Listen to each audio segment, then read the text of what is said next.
following is a special presentation.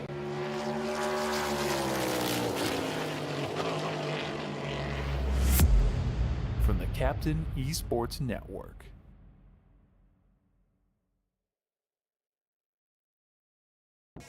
This isn't just a game, this is iRacing.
Two races to go as we get ready to go from the Iowa Speedway in the Sim500 NC811 Cup Series season of an ultimate race about to get underway here in just a few moments as we get ready to go from the near 1 mile oval out in Newton, Iowa, just to the east of the Des Moines area.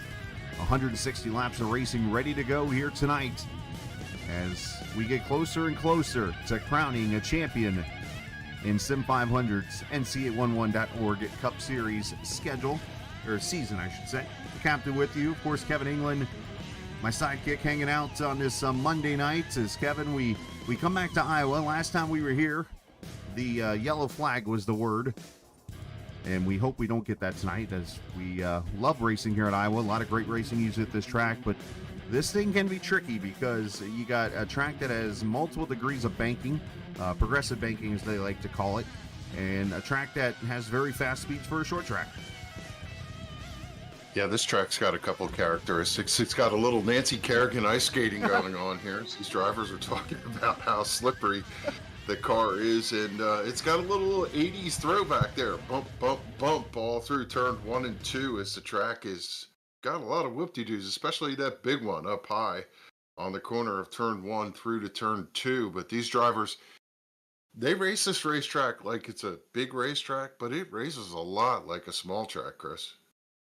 It does, and that bump, as you mentioned, it seems to get worse as you go up the track. Like the bottom, you feel it, then you get to the middle, you feel it a little more, and then that top side, it's almost like it throws you in the wall. I go back to, I think it was EJ O'Rourke earlier this season was running this race, and he went up there. I don't remember if he was leading or whatnot, but I just remember him hitting that bump, and it was like the wall just reached out and grabbed him after he hit it. But that's going to be one of the many treacherous points about this track. The other spot, and I think you could say spots almost in this point, is the two exits of the corners. Because of the transition of the banking, you're going to see a lot of cars get loose coming off the corners because, one, maybe the low tire pressure has been here a lot about the push loose that the cars have at that moment. But also, again, that transition to banking, because you're going to go up the track as you slide up. The exit of the corner almost is later, especially off turn 4, than maybe on a Kansas or a Chicago. So you're almost still climbing the banking, if you will, as you come off the corner. Yeah, it's such a peculiar racetrack, and it races like nothing else on the circuit because of the fact that you're in the turns 99% of the time. When you come off of turn 2, you have just a short setup before you're starting to turn in. The turn out of turn 4 never really stops turning. Out the front straightaway, there's a curve all the way to the start-finish line.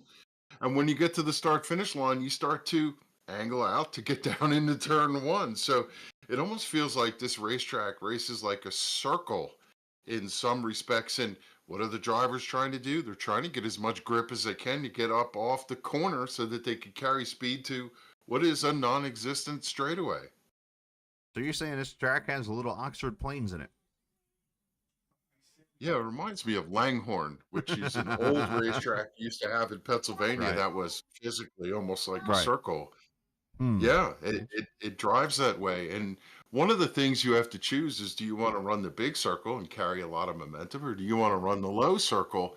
And a lot of drivers tend to find their difference in speed over in turn 1 and 2 and how they enter and how they drive off, because you're carrying it to the straightaway on the backstretch, and that tends to be where you could set up your pass. It is a very interesting track to race, and it's going to be a lot of fun as we see the checkered flag being waved in practice. And we look at your point standings as of right now. Justin Fuller, after a big win last week at Texas Motor Speedway in the Legacy track, a 5-point lead now over Kevin King, Mike Kelly third, Wesley Donaldson, Chad Coleman, your top 5. And you could argue that it is a 2-horse race right now going into tonight's race. Now, Kevin King won this race back in June, but we all remember how that race ended. It was Fuller likely going to victory lane, but then unfortunately made a mistake, and Kevin King took advantage and won the race. But Kevin did lead the most laps in this race in June. So I think those two are going to be major factors here tonight. But right now it might look like a 2-horse race, but when it's all said and done, you could see more than one person get into it, especially if these guys have issues this evening. But first thing they got to do is get out here and qualify, which of course is presented by 811. Know what's below and call before you dig.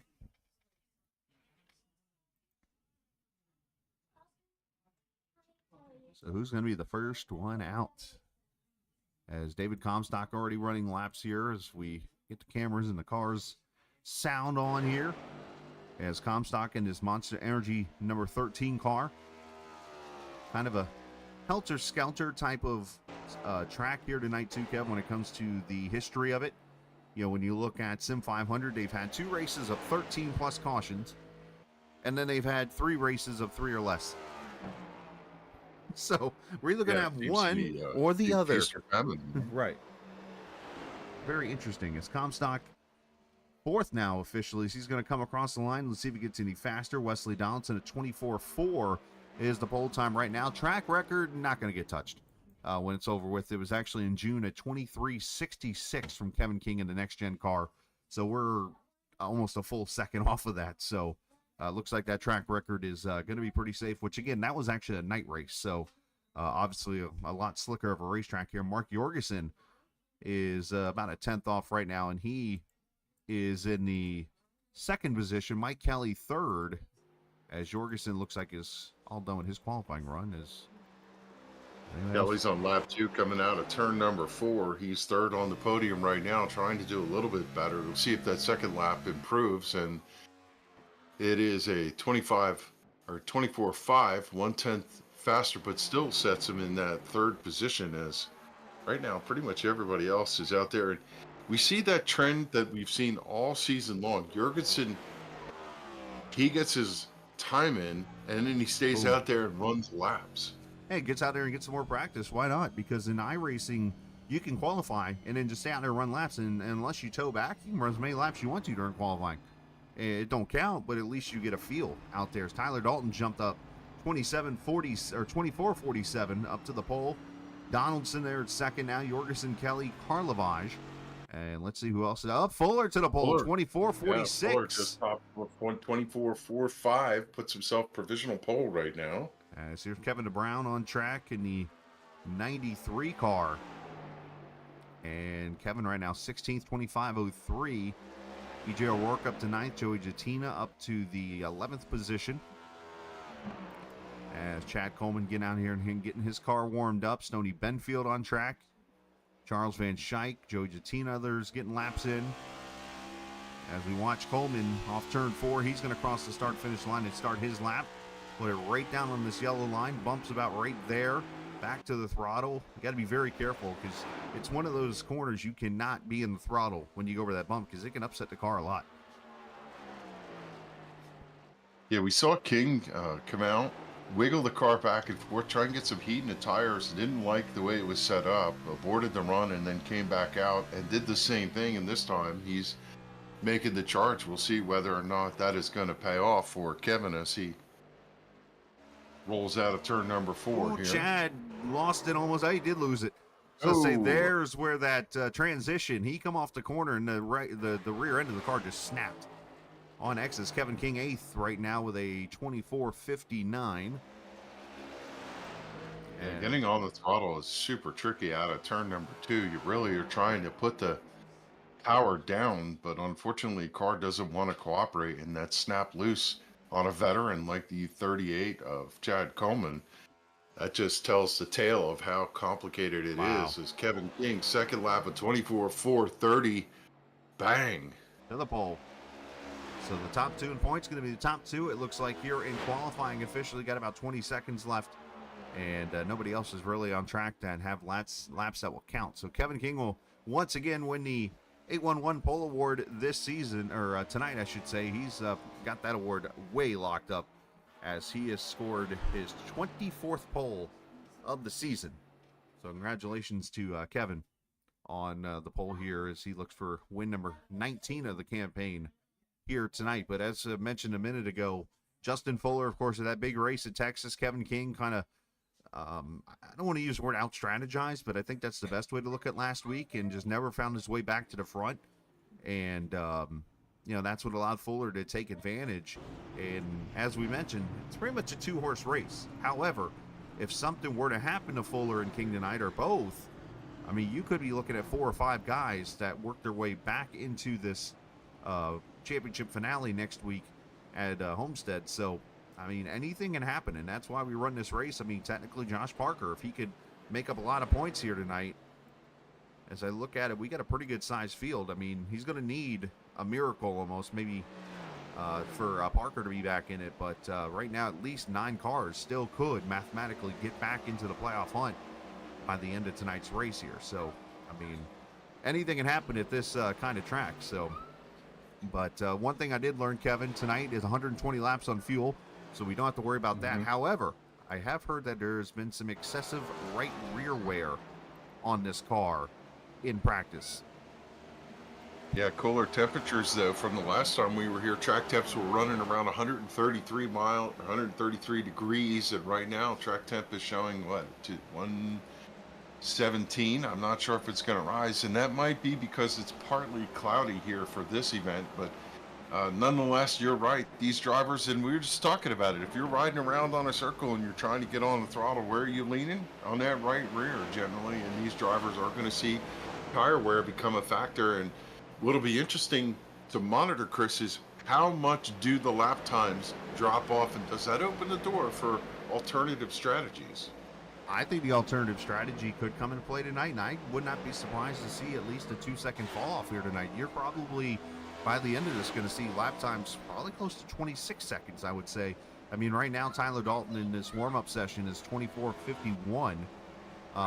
Probably after, I'm curious to see what it looks like after 15-20 laps, if we see 25 seconds or not. Well, there's one other thing I want to talk about. That's the racetrack on the front stretch here, and how many drivers are going to do the drag strip tonight. You know, what's funny is you dive into turn 3, and drivers underestimate how much speed they carry through 3 and 4. They don't make it to pit road, and often we see drivers miss the pit entry and go down that strip of concrete that runs along the outside of the pit wall. And of course, you can't turn left through concrete and go to the pit box. So we're going to have to keep notes on how many people miss it. But if we see green flag racing here tonight, that's something to keep your eye on. Entry to pit road here is really complicated. Yeah, it's like a 45-degree angle, if I remember correctly, over there to the pit wall there off of turn 4. And you mentioned that little strip, the drag strip, as you like to call it. That's basically the back straightaway of the Legends course when they run the Legend cars or short track cars here at this Iowa Speedway. It can be very treacherous, especially, and you're going to see cars use that tonight, not only because of you're going to see cars miss pit road, but cars going down here because they're trying not to spin out and they go to catch their car. So we're going to see all that here tonight when it is all said and done. So right now, though, let's go trackside as we get you the national anthem here from the Iowa Speedway.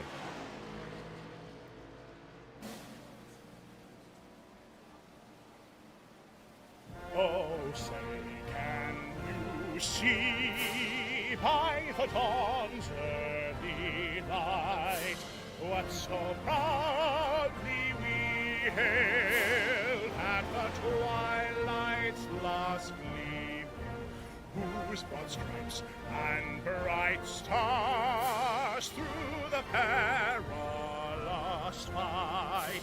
For the ramparts we watched were so gallantly streaming, and the rocket's red glare, the bombs bursting in air, gave proof through the night that our flag was still there. Oh, say does that star-spangled banner yet wave o'er the land of the free and the home of the brave.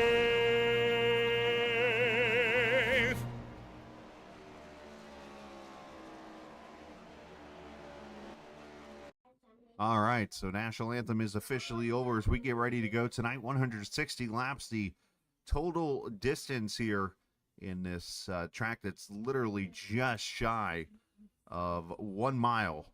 And when I say just shy, it's like 0.887 or something like that. I think is the official track size of this thing. A track that was architected by Rusty Wallace, and one that he wanted to emulate after his favorite track. Anyone guess what his favorite track was? Anybody? Let's see. You over there in the front row, what do you think? Richmond is the answer.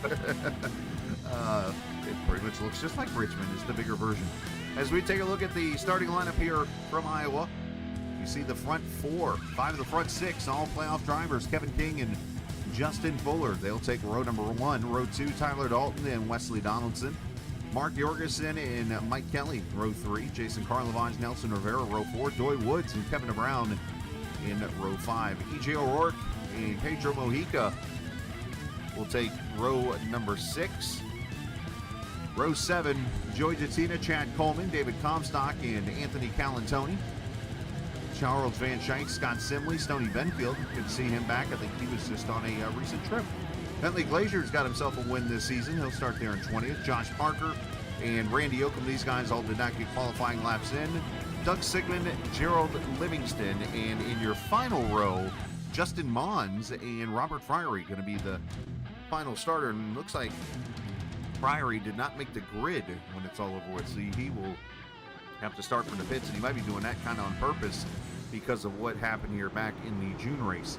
As mentioned, 160 laps, 3 sets of tires, and the usual iRacing default weather, and which is 78 degrees with 45% humidity, 2-mile-an-hour winds. Now, one thing that you cannot control when you have a iRacing default weather race is that track temperature, 119 degrees. That is live, and that number will move here tonight, and I think could play a role here in this race. But the biggest thing that's different from tonight's race than the race that we had in June that, again, had 16 cautions is we are in the daytime. That April race was in the evening time, which I think brought a lot of grip and a lot of trickiness and kind of caught these guys off guard.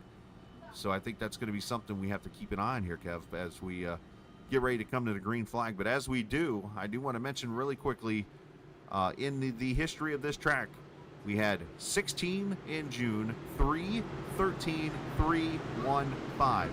One way or another, this track's going to get you. We'll let you bring it to the green, Kev.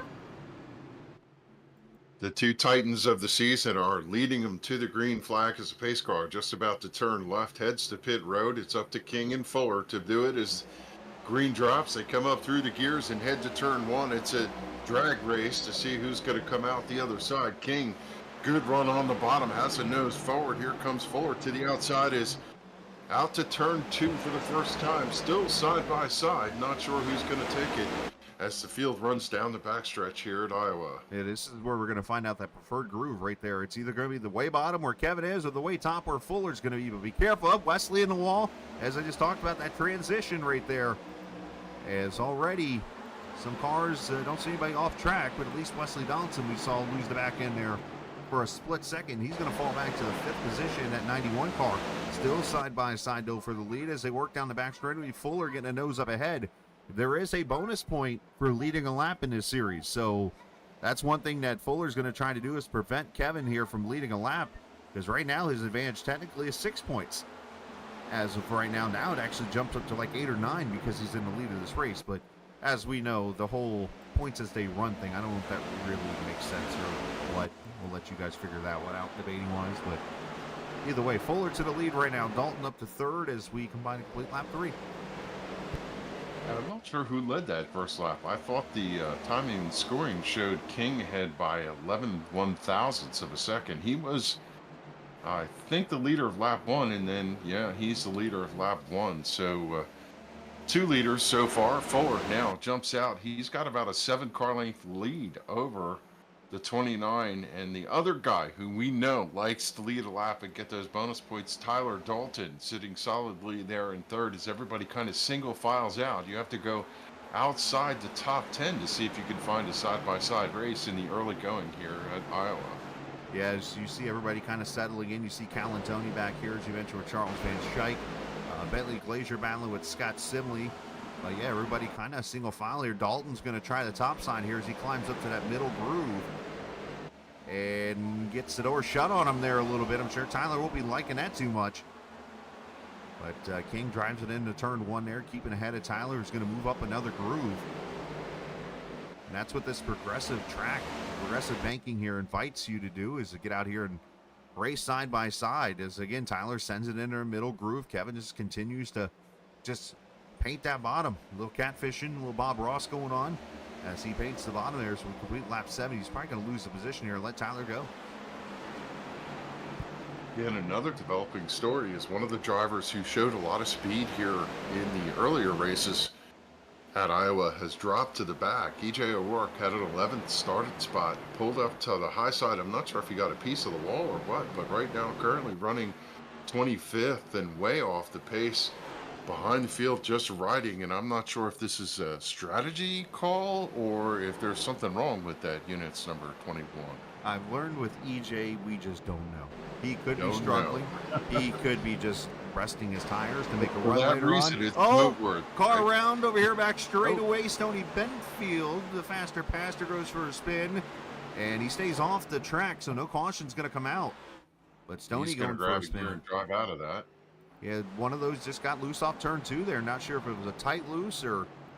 we'll see here. Let's take a peek real quick at the replay here in the 81175 car. Rolls down the front straightaway here, and he's running behind Scott Simley in the 12 car. Up there in the middle groove, goes over the bump, and you know what? That right side car of the car got above that second line, which is that other banking of the track.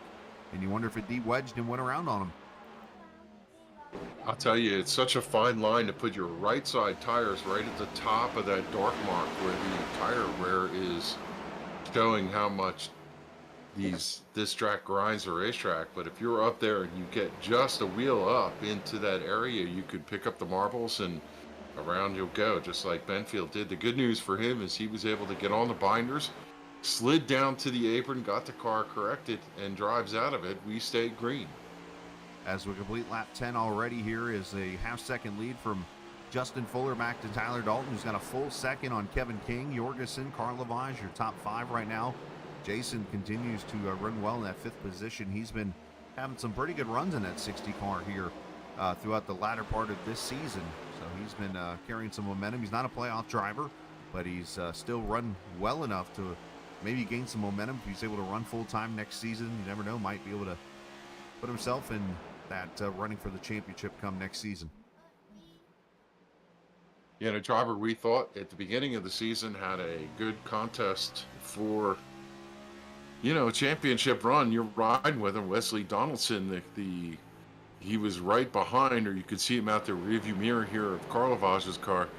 It's been a hit and miss season, and I know Wesley wants to close it down on a high note. The WBD diecast number 91 has shown speed and has the ability to get the job done, but his luck has just been atrocious all season long. Yeah, Wesley has either run well or been wrecked out. I mean, you go back to earlier this season, he was winning. He won everything at Daytona, it seemed like, the opening week, and including the dual races, and then goes into the big 500-kilometer race and unfortunately wrecks out early. And then he goes to Atlanta. If you remember that race, that was the Josh Parker, Kevin King race. They pretty much got in a battle with each other, and Wesley stuck by and won that race. You know, so he's got his share of wins this year, but then he's got his share of bad luck that has just struck him all season. So, you know, if he could find that consistency over the off season, then you could really see that 91 car come to life. And speaking of coming to life, Tyler Dalton, who's got himself an Iowa win here, has come to life in that middle groove as he comes to the back of Justin Fuller. He wants the lead of this race. Yeah, his car a little nervous on the entry to turn one, but carried a lot of speed to that high line. He's up above the seam as he rolls out of turn two to the back straightaway. He's gotten to the back bumper. Now he's in dirty air, but he's making this high line work over in turn 3 and 4. What a good run. He gets up off the corner. Fuller going to come up and close the gap, but then pulls down. About it. Yeah, I think he got a little nervous that Tyler might have given him a little tap, tap, tap here as Tyler, his good runs coming off the corner, but Fuller's able to hold it on the low line. Tyler doing a good job, as you mentioned, but going back to that little comment there about the tap, I don't know this late in the season you would see Tyler maybe do something like that. Or, I mean, there's a few drivers, I think, it doesn't matter what part of the race season it is, but he knows that, you know what, Fuller's right up there battling. I believe him and Fuller got a good relationship. They're actually hanging out in the same Discord, I believe, as of right now, too. So, but Tyler's going to take the lead, top side. So, Tyler up to the front, third leader of the race, 3 lead changes. But Tyler, who has a Xfinity win here. He did not win a Cup Series race, but an Xfinity win here, has definitely got a little knack for this Iowa Speedway. Yeah, I don't know if he would have purposely put a bumper to him, but if Fuller would have closed the door as Tyler slips and Fuller puts back underneath. I don't know if that was a, okay, I got my lead. Go ahead. I think we just had an old Winston Cup move happen right there. The old, all right, I'm going to lead a lap, and then you can have it back. And Tyler gave him the lead back, and he's going to give Kevin King second now. So I'm not sure if Tyler had a moment there or if he was just literally just being generous and saying, hey, thank you for the lap led. Here you go back. Fuller's car is flat sideways going in the corner there. That's going to open the door for King to get down underneath them. King's going to come back to the front over here in turn 3 as they're approaching the car that had the incident earlier. Stoney Benfield about a half straightaway ahead of your leaders here, and Mark Jorgensen sees the wick get turned out by Kevin King and is not going to let him get away. And I'll tell you, Mark has been the strongest driver, bar none, second half, and he's come to third. And I have to say, he was talking about racing with a Logitech wheel the other day. Man, I'll tell you, the Logitech guys, as we got a car sideways right in front of the leader, Stoney Benfield, but he was able to catch it, get down to the apron. We stay green. That was a close moment for our top cars. Oh, caution. Yellow is now Joey Jatina, who I think has been a little under the weather, is going around over here in turn 4. So the Sim500 number 14 ride has brought out the caution over here, turn 4. Almost telling Stoney, hey, anything you can do, I can do better. Watch this. And brings the caution out for the first time here. Looks like no damage on the 14 when it's all said and done. Let's take a look at the replay here. As Joey was running ahead of the 25 of Bentley Glazier.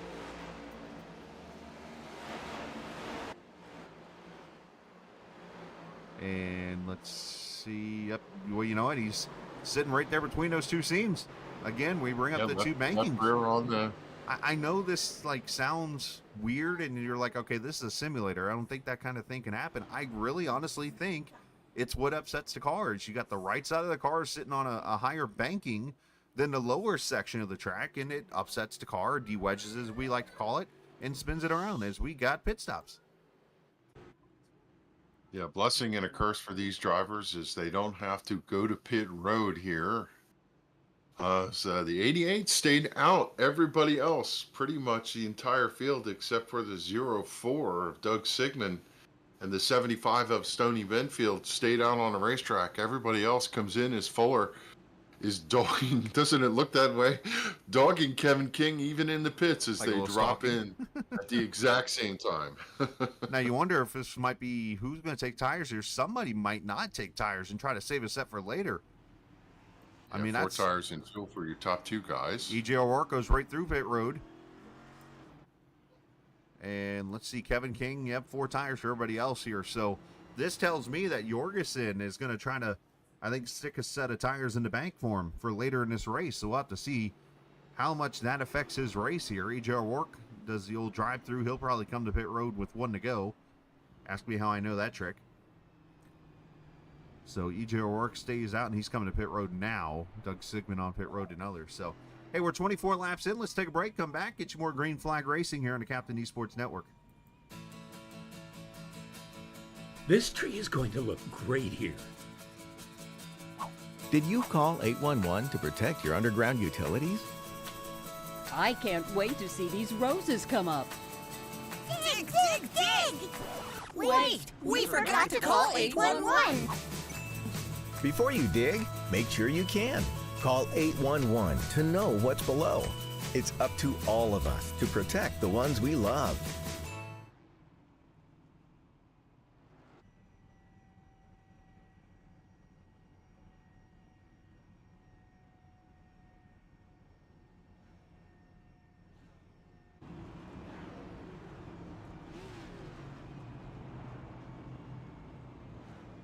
Back we are here at the Iowa Speedway virtually on iRacing as the caution out. Joey Jatina going for a wee off turn 4 and brings out the first yellow, and a little strategy in play here as Mark Jorgensen decides to stay out here as everybody else in the field pretty much comes in for tires and fuel.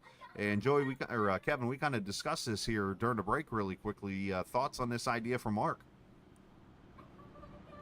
We are mixed in whether this is going to work. It all really comes down to whether the yellow flag comes out again. I'm pretty sure this is not going to work right now. He's going to get eaten up like the pizza I ate just a little bit ago. But otherwise, I think in the long run, if this race goes green and then you get a caution late in the race, then it could work out. But right now, though, he's going to get his lunch probably handed to him here when it's all said and done. And the thinking I had behind it as we discussed this was, if he's got the trend that this race is going to do what it did in June, then he's expecting more cautions here, which that set of tires could come into play later. But if you get a run now of like 80 or 90 laps and you get a caution, say lap 100, then you're kind of at a disadvantage because you're likely going to have a third set of tires sitting there the rest of the night. Yeah, I mean, he's at risk of going a lap down if this thing goes green. But I'm with you, though. Most drivers look at their crew chief and say, "You got 4 sets of tires total when we roll off the pit road for the first time. And if I take 160 laps and do the math, right, split that in 4, it's not time for tires yet." But the rest of the field disagreed with him, and we're going to have to see who played this right. It's one of those, hey, crew chief, we pay you to make that decision. And driver, well, you drive it. Well, now the decision's been made, and the good news here in iRacing for those who have never watched this before or are always curious, 90% of these teams do not have crew chiefs. They're making the decision themselves in the car. So we'll see how this goes as Barbara Pinion checks in. Barbara, what you haven't seen is Stoney doing a couple spins, but either way, he'll be fine. As we come back to the green here at lap number 27, Mark Jorgensen inside lane. Older tires here, about 25 lap older tires as he takes the green, gets a good restart here. And what you're probably going to see is splitsies here in a second. Karlovaj to the inside lane, Kevin King on the outside, Dalton on the outside with Rivera. Now, Mark might actually be a little faster here to start, only because of the air pressures, but already you're seeing him kind of fall into the clutches of Kevin, so you can just see where the differential is here. So Kevin's going to go by for the lead. Mark does have the best way, Kevin, to talk about this. The best way to defend is get up there in that top groove and use that faster banking, but now he's gone back to the bottom, and he might get swallowed up now a little bit. Yeah, we'll see how this plays out. Really, the big thing is, can he hold the track position? We've seen drivers with worn tires be able to hold pace as long as they can just keep the car pointed in the right direction. I want to switch gears here and talk about the Castrol, number 81 of Josh Barker, currently in 13th. And coming through the field, Josh, bad luck. One car loose. Up, Jorgensen just got loose off 2. Oh no, that's really gonna that's gonna add injury to insult for track position.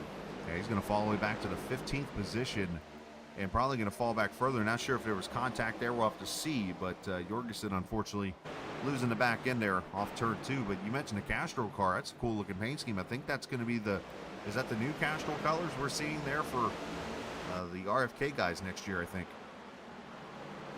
Yeah, sharp looking race car, but up 9 positions, soon to be 10, and that 81 is coming. And we were talking on the onset about whether or not Josh had any chance whatsoever. It's pretty much his fire's extinguished. He's been voted off the Kutcha tribe at this point, but I think he can be a spoiler because he's one of those drivers that's fast enough and in a non-points race could come up and get himself a win. We just took a look at the replay real quick as you were discussing the Parker paint scheme of Jorgensen's save. Looks like just kind of turned the car off the bottom there a little bit as he was underneath Nelson Rivera in the back end trying to snap around. So no harm, well, a little harm, I guess, but no foul as he did not hurt the car at all. Maybe just a little pride. Oh, and Fuller just gets in the Mohica. There's a 4-wheel slide into 3. Wow. That looked to be big there for a moment. If it wasn't Pedro Mojica, I don't know that anybody would have driven out of that. And a great save on his part as E.J. O'Rourke just had an issue off turn 4 as he saved it. But Nelson Rivera to the front here on lap number 33, which is interesting because Mike Kelly's up to second now. So this tells me that Rivera is likely going probably 100% right now, trying to get what he can out of these tires, where you're seeing a few of these guys maybe trying to save for the longer part of this race. And again, this is where you look at the trends and you're like, okay, it's either one end or the other. In this end, you get guys that are going hard right now, Kev, because it's, they're expecting more yellows here, so they'll have more tires. But again, this race hypothetically goes for another 80 laps. You're probably going to see people like Rivera, Kelly, and those guys who maybe are not preserving the tires as much are going to go free falling here in a minute. Yeah, for Rivera, he is lights out right now as he's driving away. And we've seen Kevin conserve the tires a little bit, and then 8-10 laps in, he starts to drive through. We've also seen the two of Mike Kelly conserve a little too much this season, and it has bitten him. So in this case, the 2 and the 22 both lit it up, and they're out front here running first and second, with Tyler running third, King running fourth, and Karlovac still just hanging tough right there in the 5th position. Appreciate all the viewers hanging out here tonight. If you're new to the channel, make sure you hit that subscribe button, please. If you're coming back to hang out, we appreciate you doing so here this evening on the Captain Esports Network. Of course, 2 more races here left in the season tonight and then next Monday night finale here at Homestead Miami Speedway. Has been a great 2024 season as we complete our 2nd full-time season here with Sim500. We watch back here about the 16th position. Randy Oakham almost rewind, but similarly almost some contact. And here comes Justin Mons, who really did not get many laps of practice in that 41 car. As a matter of fact, I looked at a message. I believe he wasn't even going to be here tonight, potentially. But has showed up and going to try to give it some effort here in that 41 car. But Mons has had a great second half of the season. Yeah, it was a little 3 wide there off of turn 4 last time at the start-finish line. He was able to clear the 12. Joey Jattina behind them trying to come through as Callum Tony has a moment off turn 4, gathers the car up, did the Giants swerve off of turn 4, but able to keep it going as now we're under caution. Stony Benfield spun off turn 4. Once, twice, 3 times a spin for Stony. The faster pasture is. You don't like loose. This is not the racetrack for you. I can empathize with that. I do not like a loose race car, and I understand. Stoney's probably feeling better to know that he's got a few fans watching, but probably not his whole entire crew there of his church service and stuff. Because that could be a very interesting Wednesday and Sunday night or Sunday morning services if they were like, oh, wait, 3 times he spun around now all of a sudden and brought out the yellow. But either way, Stoney doing the best he can. Unfortunately, the struggle bus out on that 75 right now. Well, let's think about this now. Who's this going to help? I would think Mark Mark's Jorgensen was back to 21st, down now. 16 spots, but he's got a fresh set of tires. I see some Does others. everybody else burn a set? Mid packs coming in, but I think this might be more top off the fuel. Which here's a trick though, because usually you top off the fuel, Kev, in these cars. What's it do? It loosens makes you it up, little. right? You already got a loose race car you're driving. Now you want to loosen it up a little more? But yeah, Mark Jorgensen, you're taking tires right now. Everybody else looks like just topping off the fuel cell and rolling back out here at lap 42. Because you know what, though? This is about the window you could go all the way on green. So if this race goes green the rest of the way, it could get very interesting here with 120 laps to go. So let's see. Let's talk to somebody here. And let's actually talk with Nelson, who's up here in the front, who's having a good run right now, as Nelson is somewhere. There he is, down here in the LaRue eSports. Let's get a quick word with the 22 car here. Nelson, you got a copy, bud?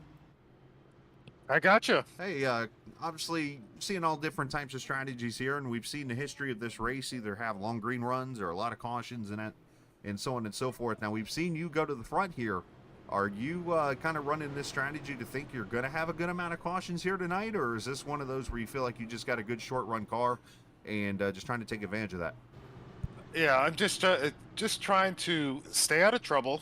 I figured if they're gonna let me give me a chance to lead, I'm gonna lead this thing at least to get some laps led, because I don't lead too often. But yeah, I'm not sure with the strategy. I already wasted a set. I got 2 sets left, so I don't want to.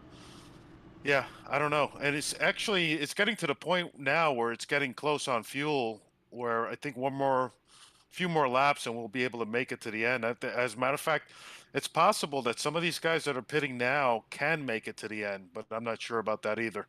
Is that kind of tying your hands up a little bit here to where you almost feel like you need a long green run to get the cost out of the tires out of it? Yeah, absolutely. Yep.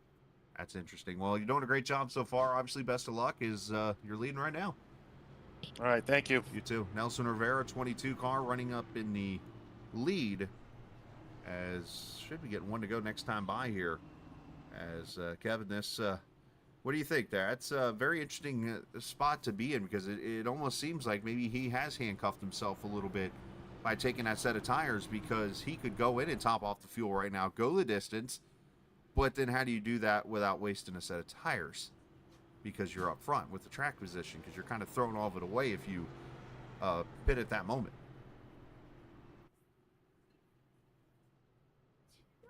At 44 laps complete. Yeah, there he is. Statistically, these drivers are they're banking on the cautions. They could see the conditions here tonight. They know the conditions are loose, and they have a handful. And the other thing we have to keep in mind, Chris, is as the tires wear, the grip is going to get lower and lower and lower. So I think he's in the same boat as everybody else. Maybe he shouldn't be as nervous, but certainly the 88 has tires, but no track position. Along with everybody else that pitted, Josh Parker, Pedro Mojica, Justin Mons, Charles Van Schaik, and others who are, deep in the field here. But I think it's really only the 88 that has fresh tires, and he's going to restart from row 10. Well, the only way we can see what happens here is watch, basically, when it's all said and done. It's going to be interesting here. You wonder if Nelson now will be able to launch out there as quick as he, obviously had the good restart, but obviously got a little run on those tires here. So let's see how Mike Kelly reacts to that. Kevin King right there in fourth next to Tyler Dalton. I think it's going to get interesting here, because Nelson mentioned it. The field can go probably the rest of the way on fuel now. Everybody at pitted from 14th on back. Josh Parker, Pedro Mojica, Justin Mons, and others. As we get the green into turn one, Rivera leads them off. Mike Kelly and Kevin King going to go side by side as they work to the back straightaway here. They can go the rest of the distance, but would they make a green flag pit stops for tires and have that advantage? That's another question to throw on top of the pile, as Rivera leads them out of turn 4 for lap number 46. If you're just joining us, 2 cautions for 10 laps so far. Both single car spins, no big melee. And one of the things that can happen, Chris, is if somebody gets loose or has a problem off, they can collect a bunch of cars. We've not seen any multiple car incidents here tonight, but got to keep that in mind as these drivers press hard after these restarts. Yeah, and the wrecks usually happen in a spin that's normally off the corner on a restart, like off turn 2 or maybe off turn 4. But thankfully, both cautions have happened kind of mid turn 3 and 4, and it's kind of been out there alone. The other cars have been. But one thing we should note, track temp has gone up almost 10 degrees since the start of this race. We're up around 120 right now as Mike Kelly has gone to the front. Kevin King up to second. Rivera back to third. As you wonder now if these long-run cars are coming into play here, but now you start to see some side-by-side battles right at the edge of the top 10 here. Kevin Brown looking underneath the 00 of Doy Woods, and then Chad Coleman, Bentley Glazier. This is 8th, 9th, 10th, 11th, and 12th all in this battle. Yeah, looking at Mike Kelly out front, we know he likes this racetrack. He talked in the past about how good he is here, and not surprised to see him leading the way. No, Mike is a really good driver. This is his home track, basically, here at the Iowa Speedway. He loves racing here. He loves going to races here. And I know for Mike, this would be a good win for him as he sits right there. I mean, like I've said earlier, it's pretty much a two-person race right now for the championship. But who's the next person ready to pounce? It's that guy right there, Mike Kelly, who had a terrible race at Texas last week. I mean, everything that could go wrong for that 2 car, if I remember correctly, went wrong.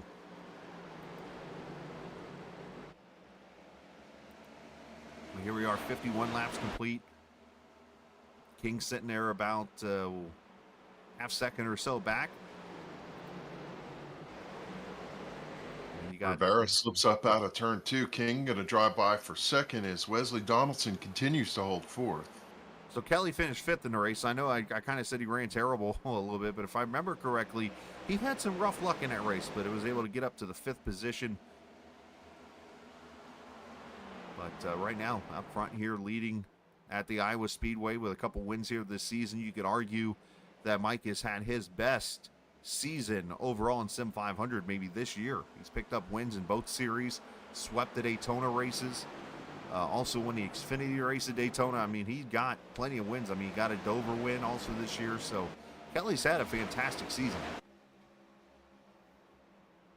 Yeah, he's certainly been fast. Some of his strategy plays have not worked out here and there, but for the most part, he's had the speed to be as fast as any of the top guys. And I'm looking at a guy who's showing a little speed right now. How about in 5th position, Doy Woods in the GT Haviland Ford has come to 5th, and that car has woken up a little bit. Yeah, Doy up 4 positions, started 9th. And Doy's one that on a night he could show up and all of a sudden put himself in victory lane as he got the win earlier this season at his home track in Talladega in a super speedway race. So Doy's definitely got what it takes to put that, I want to say 28 car, but 00 car in the victory lane. Yeah. I mean, it's so hard. It's like one of those cars that I look at and I'm like, I want to say the number of that car in real life. Yeah, starting to see a little slip slide for Tyler Dalton. He is back to 8th as the 51 has moved underneath him, but now he draws the Lord Masson, gets a piece of the Iowa front stretch to take home with him as he scrapes against the wall at turn 4. Karlovaj looking underneath the Doy Woods car that we were just talking about, trying to see if he can get back to 5th as the Speedway Collective Toyota is hunting that yellow line down there. And it's really interesting to see, Chris, a lot of drivers have gone away from the high side that we saw early in the race.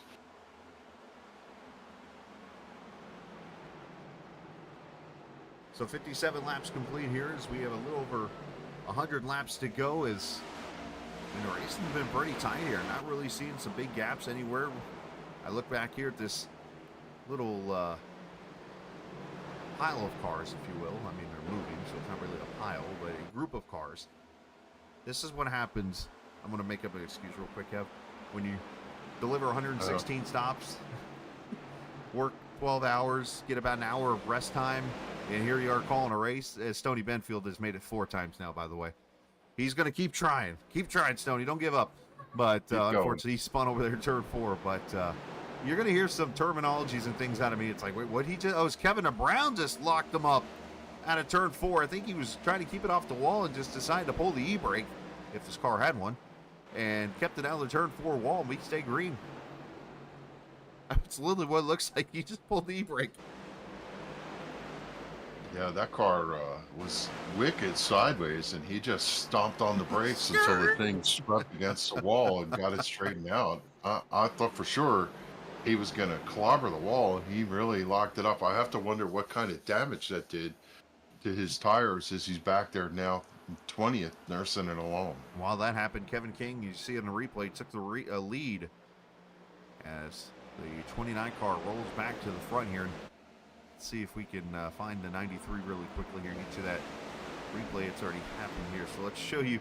So this is the, if you ever wondered what would happen if a stock car had e-brakes, well, we just kind of missed it, but let's back it up. This would be like how it would do it if you had to pull the old bar in the middle to stop the car because you're going to wreck. A skirt right there, and he gets it back going. Or the I have never seen anybody do that. Like, I have no idea how we got him locked up like that. The old handbrake in the rally cars. Yeah. So King out to a 0.3 of a second lead. Well, and like I said, there's no e-brakes in the car, so pretty much the only thing you could do is stomp the brake, and he probably had to straighten the wheel out so the back end wouldn't swap on him.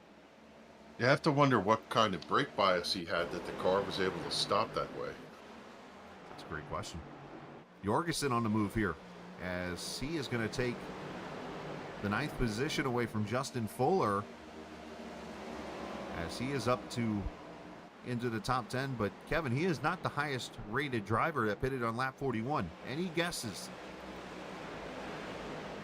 Yeah, I know who. Units Toyota of EJ. EJ How? O'Rourke. I don't know. Something's wrong with his car, Captain? You know, one of the things that we see from EJ is short run speed is never lacking. Yeah, if Iowa had one of those, I mean, put it like this: if there's room between the wall and the apron, he will put the car there.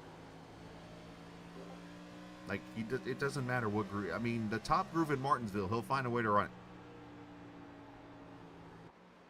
I'll tell you, I'm watching that 88. He He's is flying. carving the bottom line. Nobody else can hold it down there. Jorgensen's just getting a car a lap. He's worked his way to the 7th position, just sliding underneath 8. Here he goes. 4, 6 is up in front of him. They're running 3 wide behind Kelly. And Mr. King is driving off, but Jorgensen is underneath Doy Woods, and now he's going to get to the back bumper of the 22 and start to contest for 5th. And while that's happened, O'Rourke has moved his way up to 2nd now. So EJ, that first car on lap 41 after pitting on lap 41. Then of course Jorgensen's right there, and then your next car is Scott Simley. So this is where you start to see maybe who did use the set of tires there and who didn't. Because when you look back here, Josh Parker, Pedro Mojica, back here towards 14th, these guys haven't moved anywhere. But then you see the 7 seconds on pit road. That's your fuel only brigade right there. So I think this is going to get interesting. If this race stays green from here, I mean, we could be looking at a potential steal of a win here from somebody. But I think, obviously, the way that the consistency of these races and so on and so forth have gone, you would think that probably not going to be the case. But obviously, anything can happen. That's why we run the race, right? I was wondering if Jorgensen was going to split the middle there as he got underneath the 91 and the 2 was occupying the low lane. 2 slid up out of turn 4. Jorgensen moved past the 91 of Wesley Donaldson, and now he disposes of the 2 of Mike Kelly and moves into 3rd position. Mike almost gets the wall there off of turn 2. It looked like that, but he's able to carry on here as we see Fuller moving up to the top side now. Carl Lavage, and here comes Scott Simley, who might be the one taking the more. Oh, hold on, Fuller. Well, Yes, he Fuller almost lost it. sideways. Yeah. But Simley might be the one that's on the more conservative tire side here. As you saw how O'Rourke and Jorgensen, who's now taking 2nd from EJ, but those two kind of went to the front here, and here's Scott Simley just kind of sitting back here and letting this race happen before he finally makes his moves to the front. I'll tell you what, I put 20 down on the bar on Scott Simley in the long run, because I'll tell you, there's nobody who has a better long run car that can stretch it out than Scott Simley in that number 12. He knows how to get the job done, picks and chooses his passes really well, and right in front of him, he's got huge log jam in front of him as they're he physically goes 3 wide. I was just talking about how conservative he is. And there he is, sticking himself right in the middle of the mess. Look at the windshield out of the number 12. Is he going to go between the two blue and caution. Yellow? Gonna take Caution. that question away. Kevin Brown over in turn 4. And I think David Comstock might be involved too. Yeah, David Comstock's involved. So, and I think Justin Mons had some damage. So 3 cars here involved in this accident. Lap 71 brings out the 3rd yellow of the night. And this is not the caution that the 88 wanted to see. I think this. Yeah. Dang. His bed might be a little made right now. He might have to. I don't know. He might have to hold off on taking another set of tires. I mean, we're coming up to halfway here. And you take a set of tires. I mean, you know what? This might be the way it is for all the guys. If you all come to pit road here and take tires, see Kevin Brown just self-spins right in front of Comstock, who gets damage, and then Mons actually made it through. So nice job by Justin. But, Kev, I almost feel like you have to stay out here or pit for fuel only, because you're going to be left with 1 set of tires, and we're not even halfway yet here. Yeah, I mean, that would be the saving grace, but everybody comes to pit road. We'll see whether or not they're actually going to spend a pair of tires or not. It's a hard call from a strategy standpoint, but the one good thing for the 88, if they all change tires and they're even Steven, he's got his track position on and he's right back with them. Should be interesting. Let's see. I'm counting 7 cars staying out right now, as King has them on pit road here along with the rest of the leaders. You see the 23 of Van Schijk goes on through here, so I think that's going to be your first fuel-only guy. 4 tires and fuel for Kevin. And yeah, it really looks like 4 tires and fuel for everybody here, so we're back to an even plane. I like the Van Schijk strategy here. I want 2 sets of tires sitting here. I don't want 1. So I'm just curious as to if anybody took 2 tires. I don't know that I see it, but I mean, I don't see that happening now. I would save that move maybe until late in the race, because then you got only, if you take 2 tires right now, you still only have 1 full set of tires left.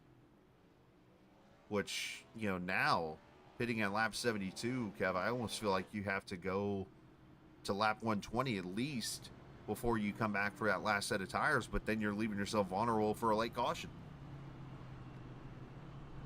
So I don't know. That's why I like being in the booth. Right. We don't have to worry about this decision. All we can do is sit here and analyze it. Well, we know one driver who pitted on lap 41 and stayed out. That's the 21 of EJ O'Rourke. The question is, will he stay out here and go back to green with the set of tires he has, or is he going to go duck in now? With EJ, anything is possible. I want to say he's going to stay out because he had the opportunity to pit with the leaders. Yeah, he might have to. Well, he did not come down pit road, I think. Yeah, so he's got to stay out here. Because remember, you got the whole lap 1. If you don't pit, right? If you don't pit road. So yeah, for you, yeah. All right, so EJ is going to take the bottom lane, I would think, here. And yeah, so Fuller. This is very interesting. Very interesting. Hey, appreciate again the viewers hanging out here tonight. I know kind of a low count, but still always appreciative to see everybody hanging out who comes and watches here. There's 2 more races left here on the Captain Esports Network for Sim500. Always very appreciative from the time we started back at Daytona of 2022 in the Xfinity Series, which that race was won by EJ O'Rourke, by the way, to that first Cup Series race at Watkins Glen later that year. And then Kevin unfortunately got stuck with me every race now. But, come on now. How about this pair of units starting on the front row? Yes. With 2 different strategies, right? Now EJ's like, maybe I'll take the... are they playing mind games with each other here?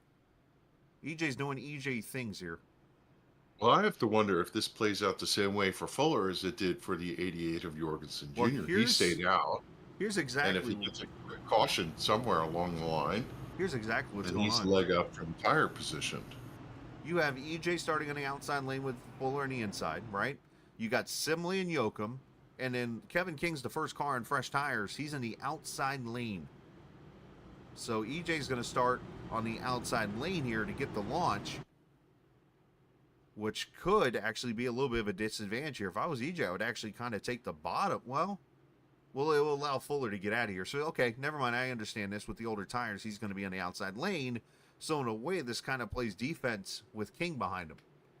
That's exactly. You could also run out of the groove on the top and let everybody on fresh tires is going to run the bottom wide open, right? Yeah. So he can get out of the way. Valid point. Well, we'll find out when we get to turn 1 here. Here we go. Green flag drops. Green lap shy halfway is Fuller going to take the lead. Yoakum pulled high. And here comes King to the inside, and let's see how hard EJ races him. Down to 3 and 4. You see Mike Kelly going up to the top side here. EJ not quite on the door of the 29, but he gets a little tight there, and that allows King to clear.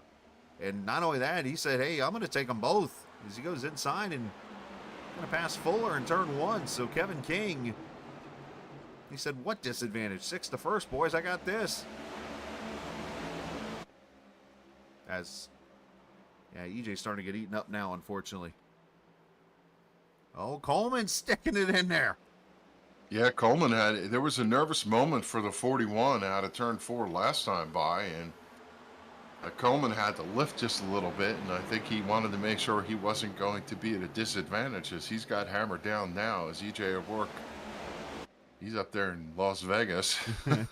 We're in Iowa. He's up in Davenport as Mark Jorgensen looks inside of Mike Kelly. This is for second. He'll take that position away. Wesley Donaldson battling with Fuller now as Justin starts to fall back here a little bit. As we come up to the halfway point this time by, 80 complete, 80 to go.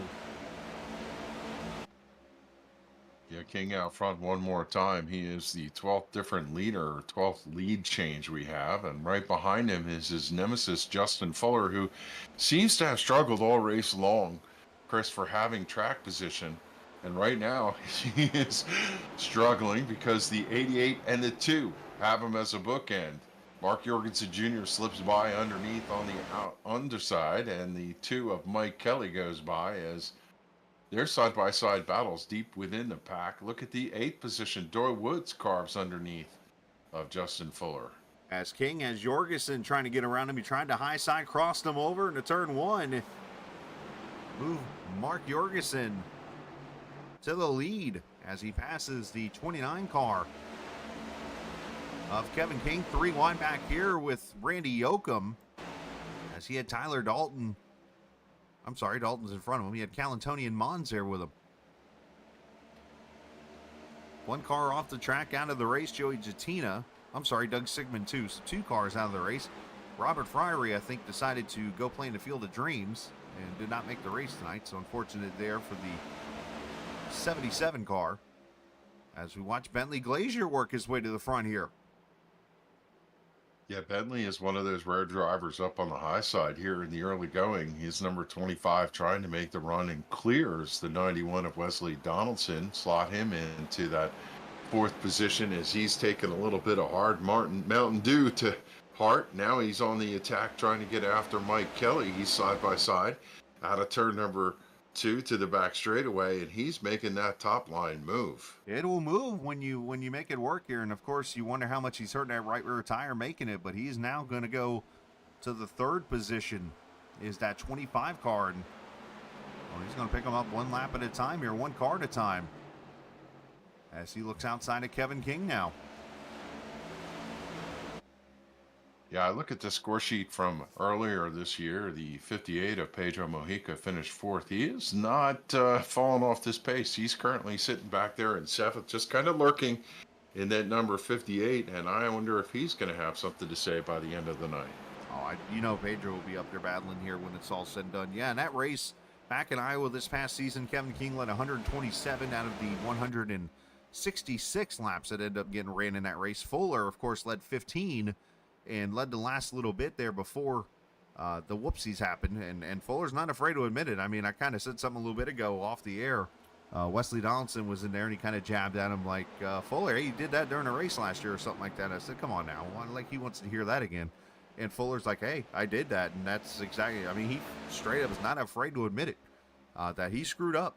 And Fuller will be the first to admit it, and he wants to avenge that loss back in June when he started 26th and finished 3rd after that race.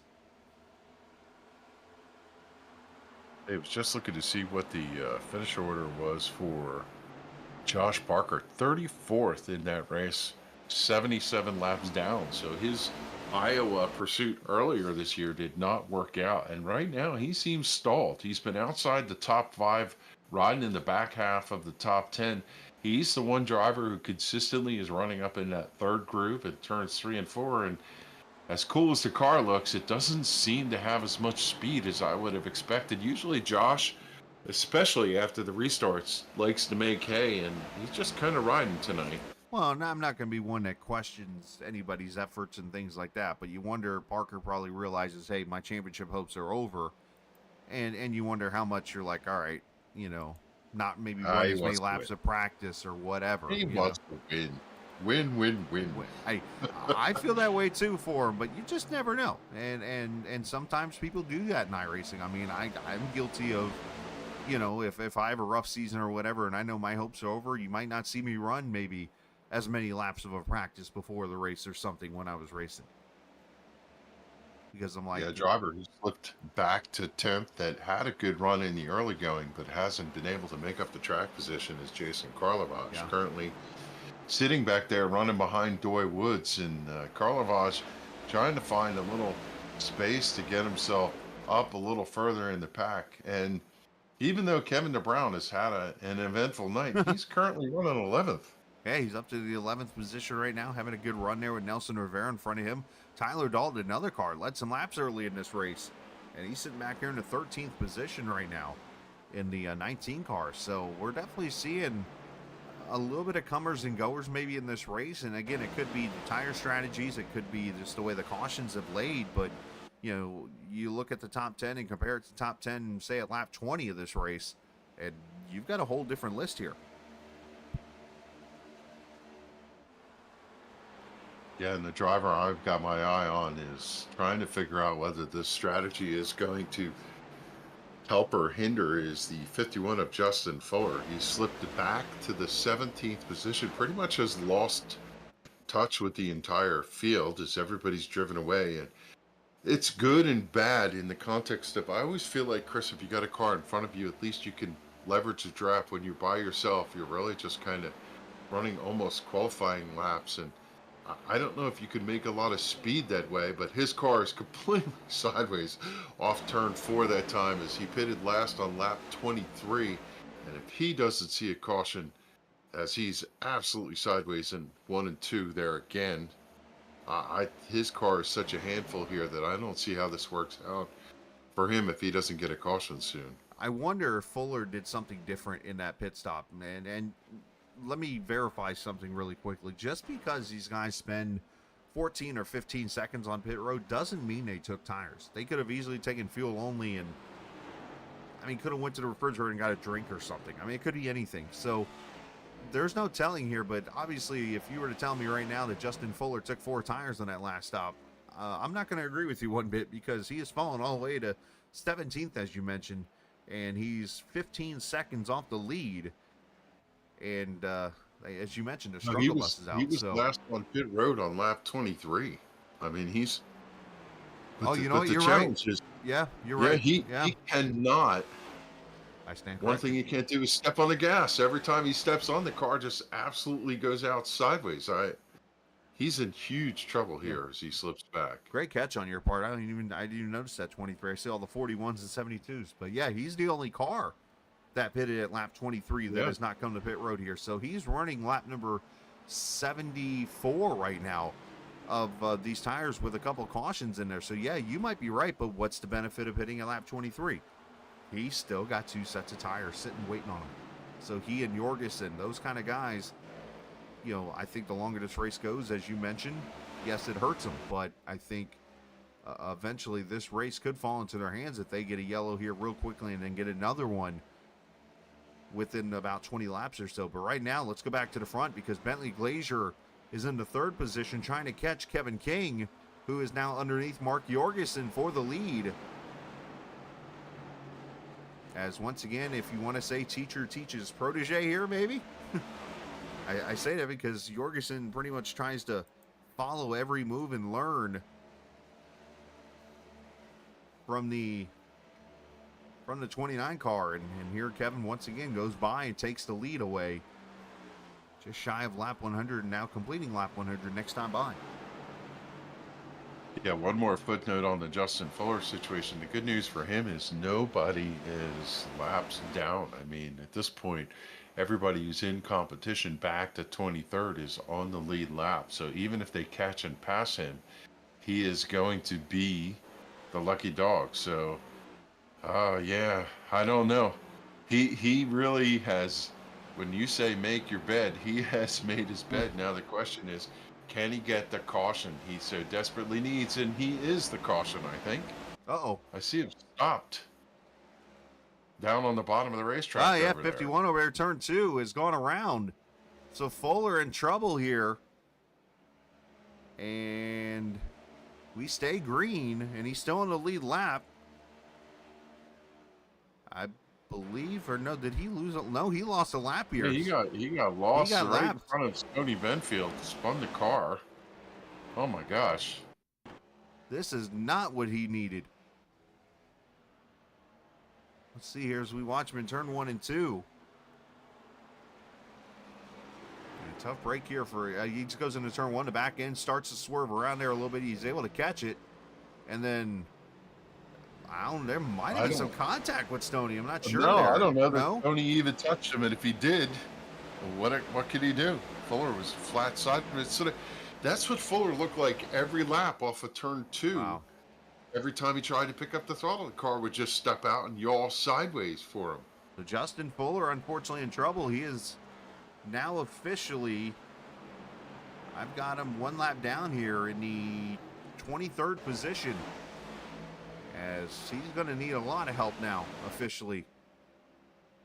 As Kevin King leads here. Just like that, so is EJ O'Rourke 1 lap down, and so is Justin Mons 1 lap down. So Fuller is not in the lucky dog position. Yeah, he is just falling back big time now. As a matter of fact, he's running laps. We talked earlier, lap times. His last lap, a 27:29. I mean, we're in a 27-second bracket here at Iowa. I've never seen that before. So the tire fall off here is major right now. And let's do this before we get to pit stops potentially coming. Let's step away and get another break in real quick, come back. And it's been a wild one here at Iowa tonight as you're watching Sim500 on the Captain eSports Network. When do you plan on putting in that new fence we've been talking about since last summer? I guess I could start tomorrow.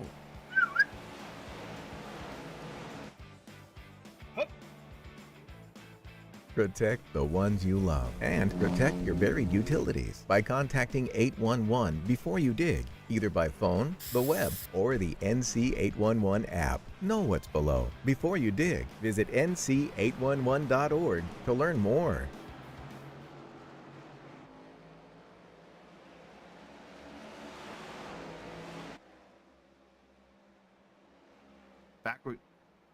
Back we are here at the Iowa Speedway as we are 107 laps in at a 160 as Kevin King starts to pull away 1.5 seconds now ahead of the second place car, Mark Jorgensen. And we sent, I mentioned to you a little bit ago, Kev, give it a little bit of time and he'll be up there. Look who's third and now battling for the second position. Pedro Mojica up here now as he is starting to get the feel of that 58 car. He's gone around Bentley Glazier for the third position. Mike Kelly there now in 5th. And for those who just joined us, might have missed what happened, there have been a couple of cautions here in this race. 3, as a matter of fact, for 15 laps. And Justin Fuller, of course, started up there in the front row. He pitted at lap 23 under yellow and has not pitted since. And unfortunately just was lapped a few minutes ago on a spin. And sits 23rd right now. So if this race finishes out the way it is right now, this is going to be a major gain for Kevin King and could potentially put him in a position where next week at Homestead, a simple top 5 or top 10 wins him the championship.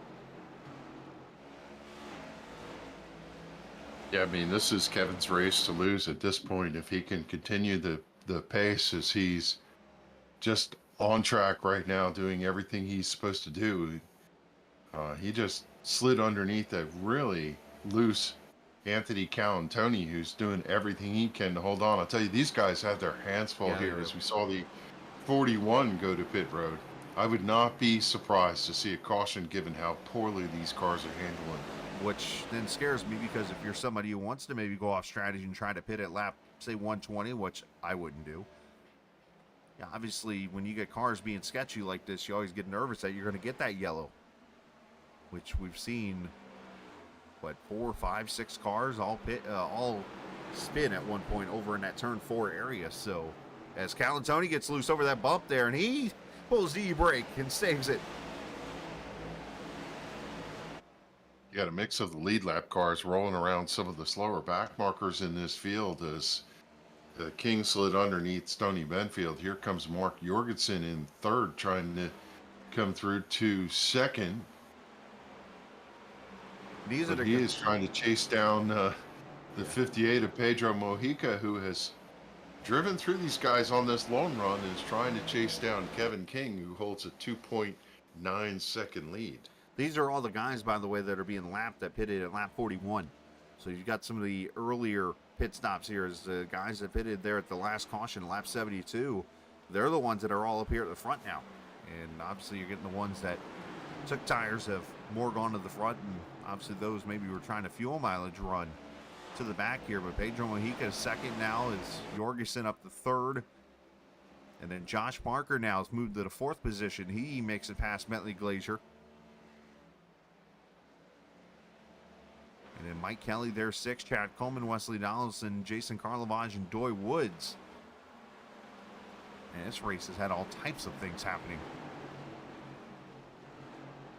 Yeah, and finally we see a little life out of the Castrol Ford for Josh Parker. He's come to fourth, and I wonder if it was just a matter of playing a little possum.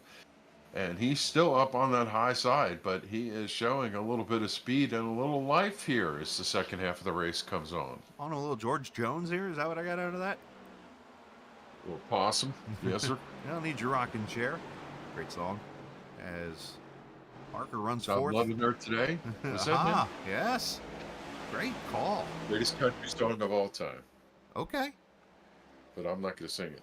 I was going to say, you have to sound like George Jones, or are you going to do that? That little frog in your throat. Running through my brain. My musical Tourette's is about to come through. Well, I was going to say, with your unfortunate sounds with the little flu or cold that you have there, I was going to say, around hard in the wall. Two cars, no. 3 cars. Doy Woods, Charles Van Schaik, and Stony Benfield. And that was right in that battle of cars that you said were lap 41ers and just trying to hold on, looking for the caution. And unfortunately for them, they were the caution. And Stoney, unfortunately, is having a night he does not want to remember here in this 75 car. Let's see where this all starts. I looked up, and I saw him going head first in the wall with the 23 here. Yeah, see, Stoney's loose right there, and he overcorrects. Okay. And then Doy Woods becomes an innocent bystander there. Yeah, Stoney in the high side, that did not work. I think he needs to be a bottom feeder tonight because he did not work well up high. So, I think here, and correct me if I'm wrong, Kev, if you're Justin Fuller, you got to come to pit road here. No, even though you're a lap down, you're coming in to get tires here, as pit stops are happening. Yeah, Stoney almost hit the end of the pit wall there. Don't do that, Stoney. Oh my! So close. Wow. Well, I'm starting to question who's driving Stoney's car if that happens. Well, this is going to be fun, right? Because now, with cautions breeding cautions, this could play back and put Justin Fuller back into this race. He's got to come to pit road here and get tires. I just can't imagine him staying out on lap 23. Fuel only for Kevin DeBrown. He goes to the lead off pit road. Kevin King and others, 4 tires and fuel, it looks like. As we'll see some lap cars here come in. I would expect Fuller here with the other lappers. As Calantoni's going to stay out, take the wave around. And you know what? Fuller's taking the wave around here. So I think this is going to be an ultimate Hail Mary move from Fuller. And the only reason I'm calling this a Hail Mary right now is because he is literally playing the they are going to wreck again card right now. Yeah, without a doubt. I mean, he is working lap 100 right now. Or coming up to 100 on fuel and stuff. So he has literally only got about 20 laps to run with. But imagine how fast he would be in the final 60 laps if he can get back to the lead lap and get some track position. Yeah, because he's still got the 2 sets of tires laying there. Everybody else is pretty much down to 1, so he's got that bonus set to work with. If he can get a yellow here, 5 laps even, go 5 laps, get the caution, stay on the lead lap, go get tires. I mean, a 5-lap advantage on tires is still something. This is crazy. I'm going to say it. He can hardly keep the car pointed in the right direction. Well, look, when you make your bed, you got to lay in it. Yeah. And if and when he digs himself out of this hole, he's got a shovel and he's digging deeper, but he'll look savant smart, and who knows, this might be the leapfrog that he needs to get himself in position to lead going into next week. You never know how this is going to play. There's so much more racing with 40 laps to go. Yeah, still plenty of things can happen in this race. It's been a fun one here so far. And this Monday night, again, Homestead, Miami next week will crown the champion in the Sim500 Cup Series. And, of course, we got plenty of more racing to go here in these next few weeks before we get into the holiday season.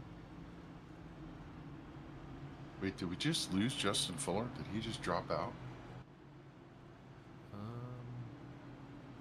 There's a possibility. You know what? I think you might be right there.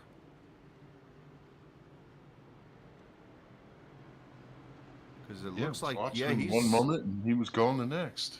I wonder if he lost connection here because he's not come back to the screen yet. That would be like the ultimate, like, can you imagine racing as hard as you have for 35 races on the season and have something like that just totally be like the final nail in the coffin? Yep, connection dropped. Wow. So Justin dropped. I wonder if it's the New Jersey drones got him. Have you heard the story about the crazy New Jersey drones? I We have got not heard hundreds this. of What's going on drones here? flying over the state in the last couple weeks. Every night. Nobody can explain what they are, what they're doing. Do you have something to do Look with it up. Are these manufactured bees that Kevin England have Yeah, come up they're with? not male drones. They are the real thing. The size of cars flying around in the state of New Jersey. Go look it up. Do they turn left only? One of them just zapped Justin Fuller. Oh no. Well, that stinks. After racing as hard out last week at Texas to get the points lead, and now all of a sudden it's like tonight it all just fell apart for the 51 cars. Kevin Brown leads them to the green with 38 laps to go. And 3 wide already. Jorgensen to the middle with Kevin, or I'm sure, wow. Jorgensen to the top with King to the bottom. Yeah, King was able to sprint out on the bottom line, take advantage of the shortest path. He's going to lead Jorgensen out of turn 4. Pedro Mojica side by side with, who did I say could be the spoiler tonight? Josh Parker, currently running in 3rd. And now he's not going to play possum. He's going to turn the wick up here and see if he can steal a win here in Iowa. Anything can happen in these last 36 laps. You see, oh, it's some contact there. Parker gets in the back of Jorgensen. I think he didn't expect them to park the bus like they did in turn 3 and 4 there. And here comes Pedro with a bolt of lightning. To the high side, and he's going to go for 2nd. What a move. Excuse me. High to low. 58 car, 2 second. Oh, Jorgensen gets Jorgensen, loose. wow, what a save. Unbelievable that they didn't run him over. I mean, Parker somehow stayed off of him. Great sail, tight, 3 wide. Coleman had to make some room. Now it's time. Elbows up. Holy cow, these guys are charging hard. They're 3 wide coming out of turn 2, and nobody's lifting. I thought Bentley was going to try 4 wide there for a second, but thankfully he didn't.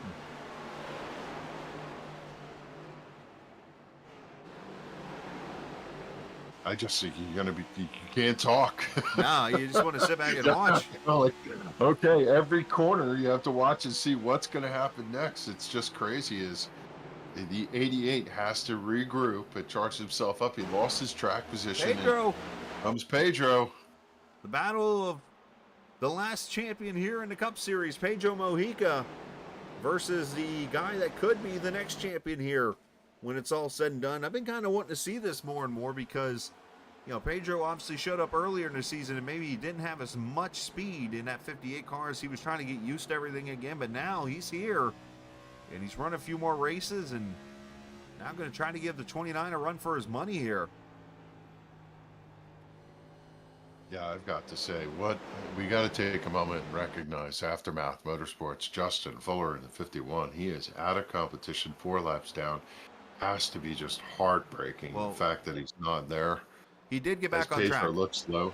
He did get back on track, Fuller did. He actually just ran the fastest lap of the race, so he's probably driving angry right now. He gave him a set of tires, I'm sure, when he signed back in, but he's 4 laps down. And yeah, you get back 1 lap, I don't know that you're going to get 4 of them. Yeah, unless you get like a lot of yellow here, and then you got to get everybody back in the lead lap. So it's definitely a tough situation there for the 51. But kudos to him for continuing to fight. I mean, he could have easily just waved the white flag and said, you know what, I'm done tonight. But he has shown back up, and he's going to try to get the best finish he can. Here's Anthony Calantoni is taking his car behind the wall as somebody was just smoking somewhere. As Roy Woods trying to screech to get down to pit road. And yeah, Doy Wood's going to come to pit road now. So all of a sudden, I have to ask the question to you, Chris. Is Pedro pushing Kevin King going to be advantage for those guys riding behind him? The two of them are running pretty hard as Kevin's trying to keep himself, I think, in clean air with Pedro to the high side, and everybody behind him is able to pick and choose their lane. And look who's back there, the 81 and the 2 of Mike Kelly. We said he had some prowess at this racetrack, but he's under attack right now. It's Mark Jorgensen Jr. trying to solve a little of that damage that he got from that incident over in turn 2. Got kind of a weird answer for that question you ask, and the answer in the end is going to be, I don't think so. And the reason why I say that is I think Kevin and even Pedro have enough discipline here to know that no matter how hard one of the other drives, the other one's not going to sit there and fall for the whole, he's running harder than me, I need to pick up my speed trick. Yeah. I think they're just going to pace themselves. No matter what they do, they have their own pace they're running. Look at this. Yeah. 3 wide almost for the lead. You see Parker try to fill the middle gap, and then back here, 4th, 5th, and 6th. We're in 3 different grooves. I mean, just the way you can race this track, it goes back to the whole, I've worn this thing out, but you know what? I'm not afraid to bring it up every time. But again, the what if of every track in NASCAR outside of Darlington, outside of Daytona, Talladega, those 3 tracks right there, if a track is 3/4 miles or bigger, so Richmond or bigger, you put progressive banking on it. This is the kind of racing you have every week. Yeah. Yeah.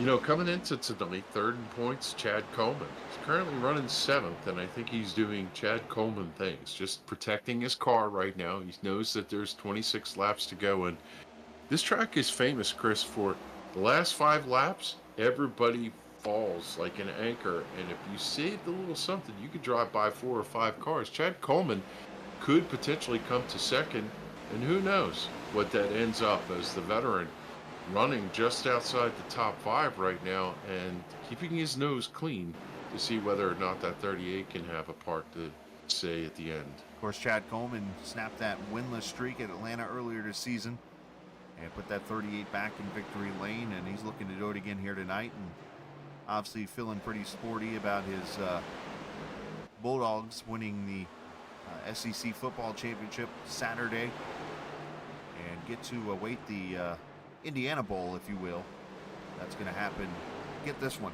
Indiana's playing Notre Dame on December 20th in South Bend, Indiana. So let's break this down in layman's terms. Indiana is playing Notre Dame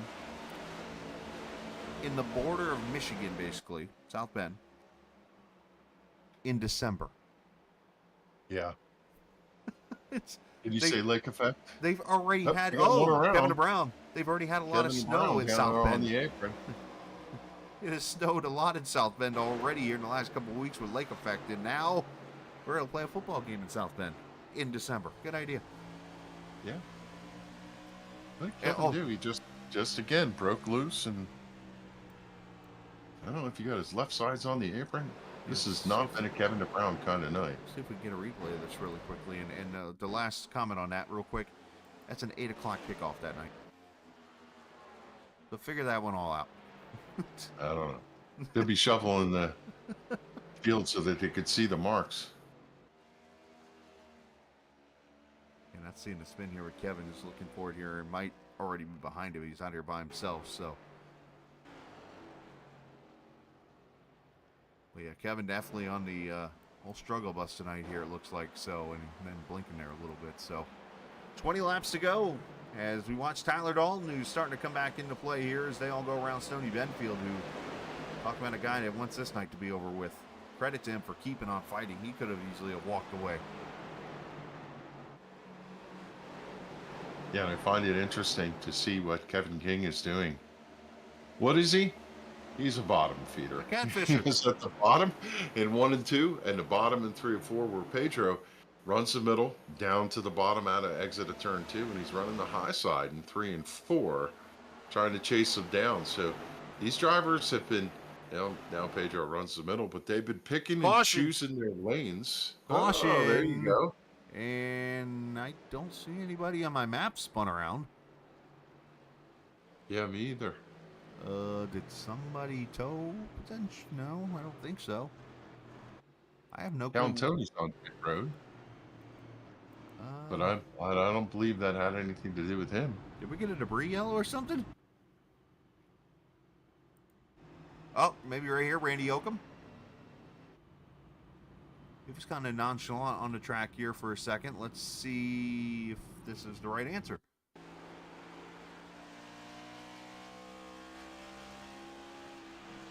As you ride with the A car. Yeah, I don't think so. You see all the cars is dancing around there. And there's the caution. So, yeah, it's not Randy. My apologies to him.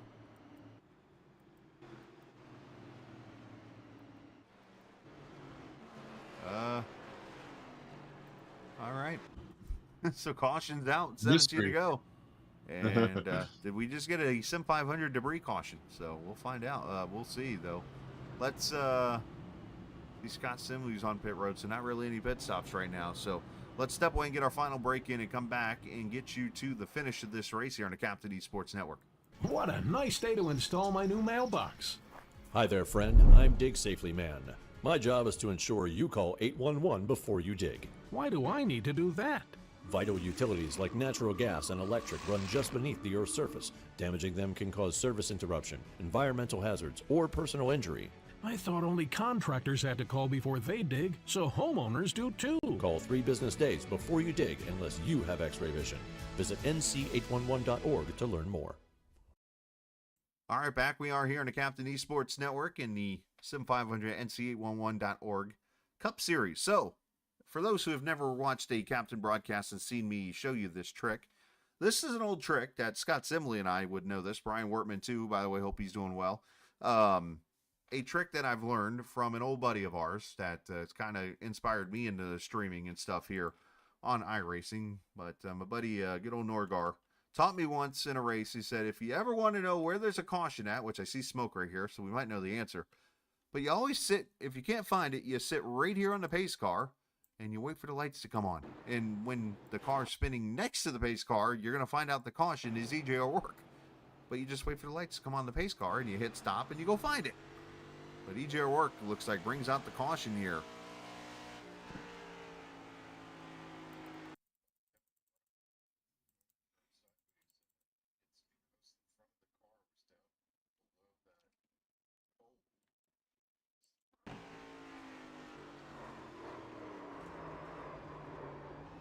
Don't go down there. It's dark.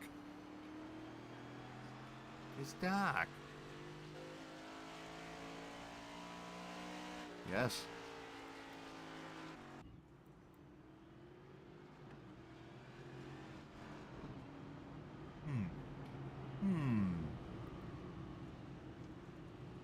I only saw Scott Simley go to pit road here, and which tells me he's got a set of tires to use. But I would think here, if you've got a set of tires to use, this is when I'm using them. I mean, 15 laps to go. This is kind of playing right into the wheelhouse of those with fresh tires here, and nobody outside of Simley's the only one on the lead lap that came to pit road here.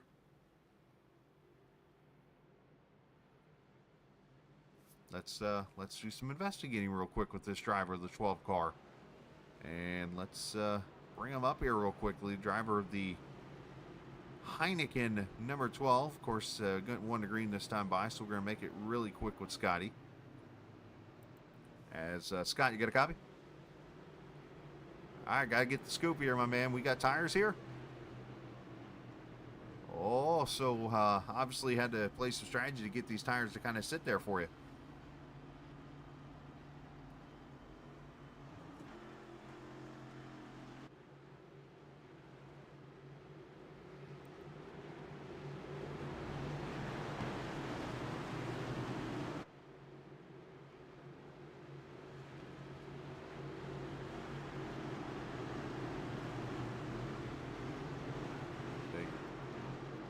There you go, buddy. Best of luck.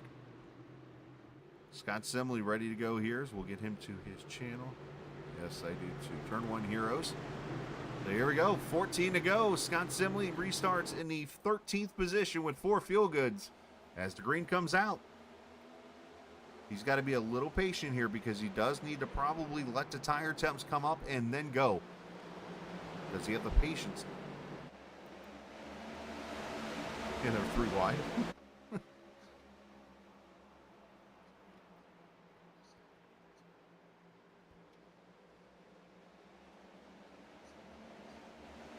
Oh, sorry.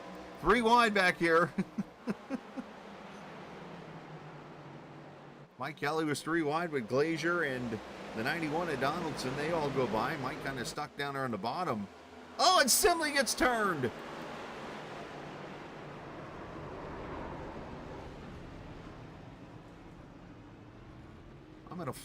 I'm gonna find a way to have that one blamed on me. As caution comes out. Looked up and Simley got right reared, unfortunately, it looks like.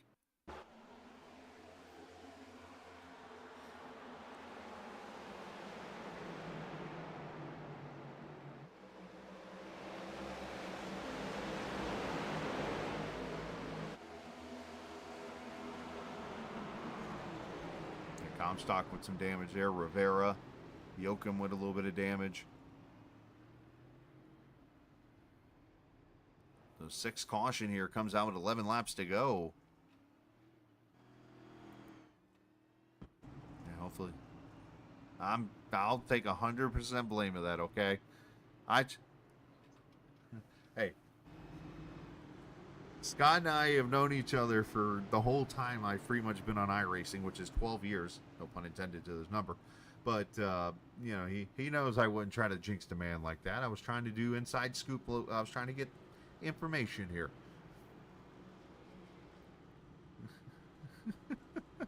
Whoops. Oh, man. So, I think... I'm going to look at this here. Looks like Justin Mons will be the lucky dog. Okay, I was going to say maybe Fuller would be the lucky dog here, but I think actually it's going to be Kevin Brown who gets the lucky dog. So, yeah, Kevin will be back on the lead lap, it looks like here. Interesting.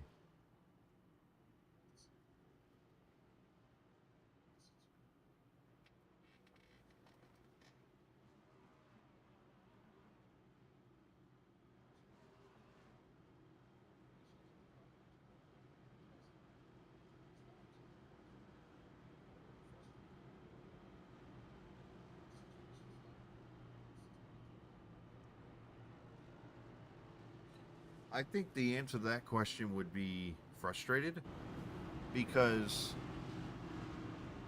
you're sitting in a situation right now where you're going to fear the unknown. Now, granted, you're going to fear the unknown anytime you're in a race car, because you never know when a caution's going to come out and all these different kinds of things. But at least I know under the green flag, I have a lot more percentage of things that are in my hands than I do under caution and people are around me.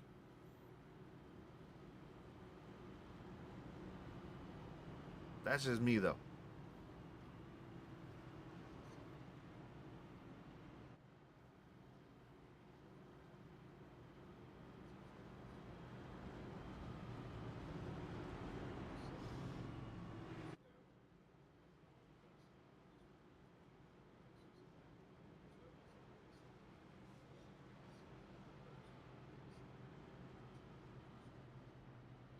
Right.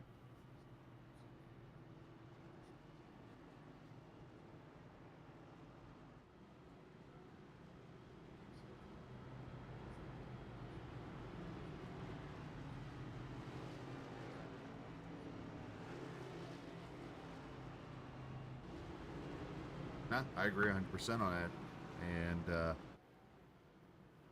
yeah, I mean, you got to be able to get every bonus point you can. I mean, they did lead laps here today. Unfortunately, not going to lead the most laps, but, you know, in the end, that could be the difference in losing, you know, what's going to be in the end almost 19 points as of right now. Plus, you know, the extra bonus point. And if Kevin goes to victory lane, 2 more bonus points. So you're looking at almost a 25-point loss tonight for Fuller if this race ends the way it does. Right, it does way it could end. If I could talk, it'd be a miracle today. But and then you go look at the numbers right now of how many have started the race tonight. 25 cars. So I mean, Kevin King went from tonight potentially second in points to he could almost lock this thing up at the end of this race.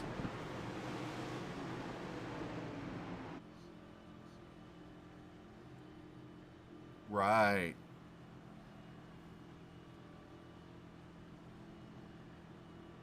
Never. Right. Yeah, that's all you can do. As we got 6 laps to go coming up, and you got some very aggressive drivers here up at the front. Josh Parker hanging out here in the 3rd position. He's not afraid to take this thing 3 wide. Obviously, Jorgensen, he wants to win a race, so we'll see what he's got up his sleeve. I would think that he's going to try to race it as clean as possible. You got Bentley Glazier up here in the 8th position. Mike Kelly's right here in 9th. It's going to get wild here. 6 laps to go as King and Mojica bring him to the green flag. Good restart for both of them.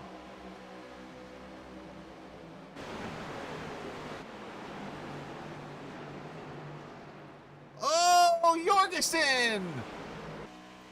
Jorgensen, Donaldson, Simley.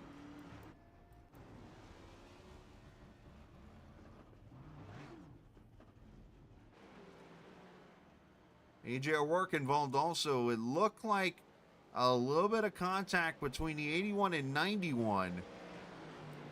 And I think the 91's going to hit, I couldn't tell, one of them hit the bump in turn 1 and 2, and it upset their car. And this might take this race to overtime. Let's see the restart here. This is Jorgensen's view.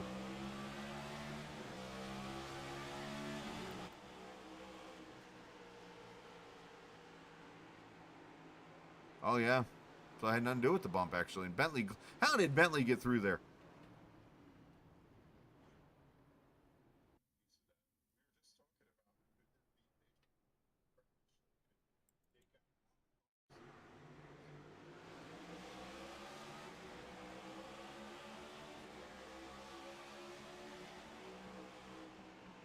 Right now, I'm counting 3 cars already off the track. Add car lavage to the damage list. Stony Benfield. Mons gets damage. Yeah, Fuller gets through.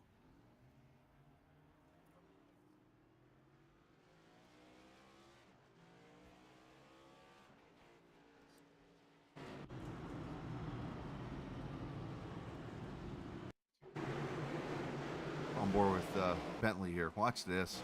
I mean, right in your living room here.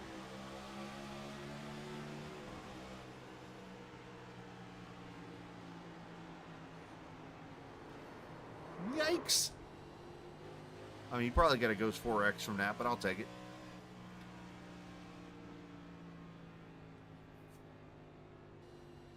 Yeah, I got him 5th right here, so yeah.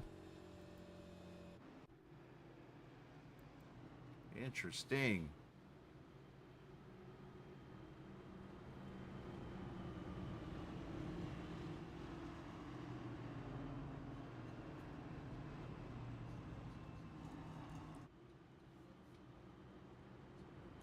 Well, safe to say that I have probably interviewed Scott Simley for the last time during a race.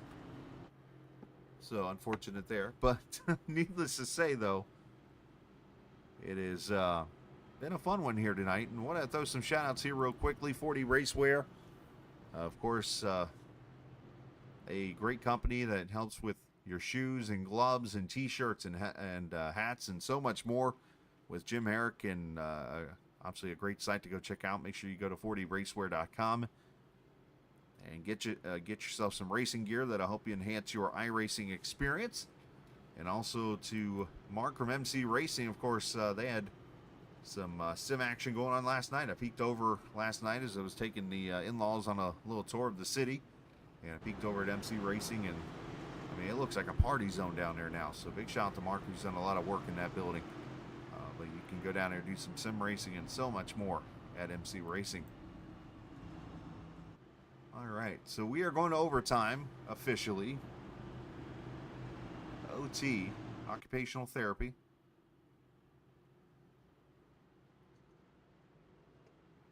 Today, yes. Today was all time and a half. Wow.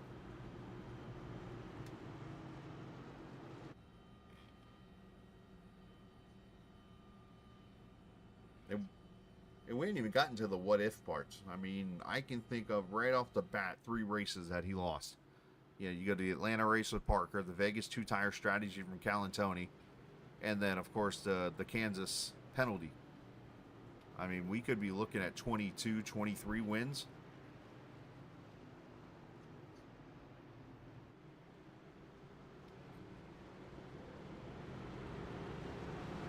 He definitely has more wins this season in Sim500 than I have in my whole entire league career of every league I've been in.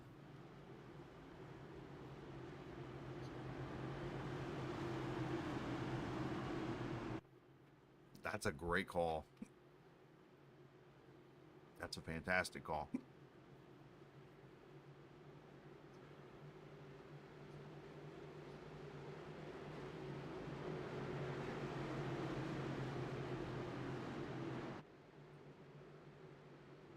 He'll probably get 2 more here as Mons and O'Rourke are off track. So Fuller could be 16th, it looks like, when this thing's all said and done. So here we go, overtime. King, Mojica, Parker, Coleman, Glazier, your top 5. As King gets a great restart.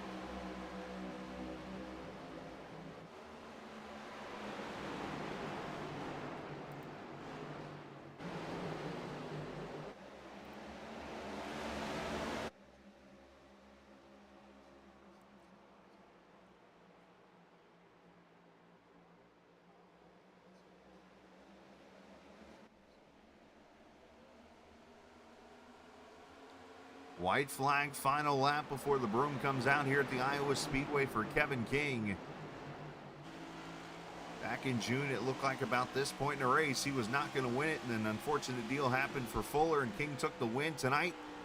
Going to be a little less dramatic coming to the start-finish line, and what was a tough race in the end. King is going to take Iowa and the points lead back as we go to the final race as he wins for the 19th time this season. Mojica second, Parker third, Coleman and Kelly your top 5. Glazier to Brown, Dalton, yeah. Yeah.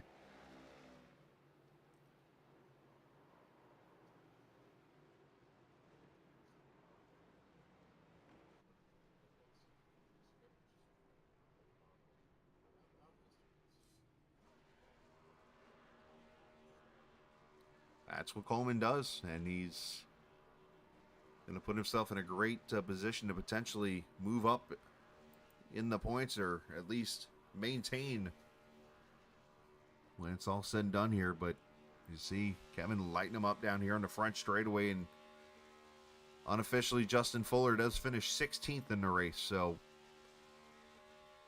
obviously going to be a big loss here for Fuller in the end. King burning it down there in the front straightaway here. Very entertaining. After wrecking a few times, Comstock 9th. Wow. So we take a look at the final results here. See all the playoff numbers there in the top. Kevin King, Josh Parker for there in third. Coleman, Kelly, Kevin DeBrown, Tyler Dalton ends up 8th. And then Wesley Donaldson down there in the 13th position with his issues. But as you see, 15 cars in the end on the lead lap. Stony Benfield fights it out to a 15th place finish. Justin Fuller, first car a lap down, finishes 4 down in 16th. O'Rourke, Justin Mons, Randy Yoka, Mark Jorgensen 20th. Charles Van Schaik, Doy Woods, Anthony Calantoni, Joey Jatina, Doug Sigmund. Your 25 finishers in the race. Robert Pryor did not take the green flag. As a crazy race here at Iowa comes to an end, and we get to talk to our top 3 finishers as per usual. As for Josh Parker, he's been looking for some good luck here. It's not been there here the last few weeks, but Parker putting a good run together here as I want to make sure I'm not missing him here. He might not even be in Discord. Oh, yeah, he's probably down here. That's Josh right there. So here we go. I found Josh.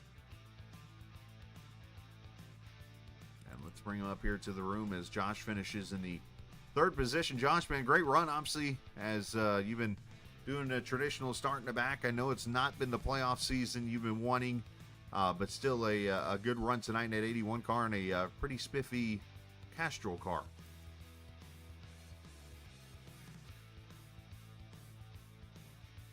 We might not have Josh. That's funny. Well, we'll come back to Josh here. We'll actually we'll get Pedro up here and let you talk to the 58 car, Kev.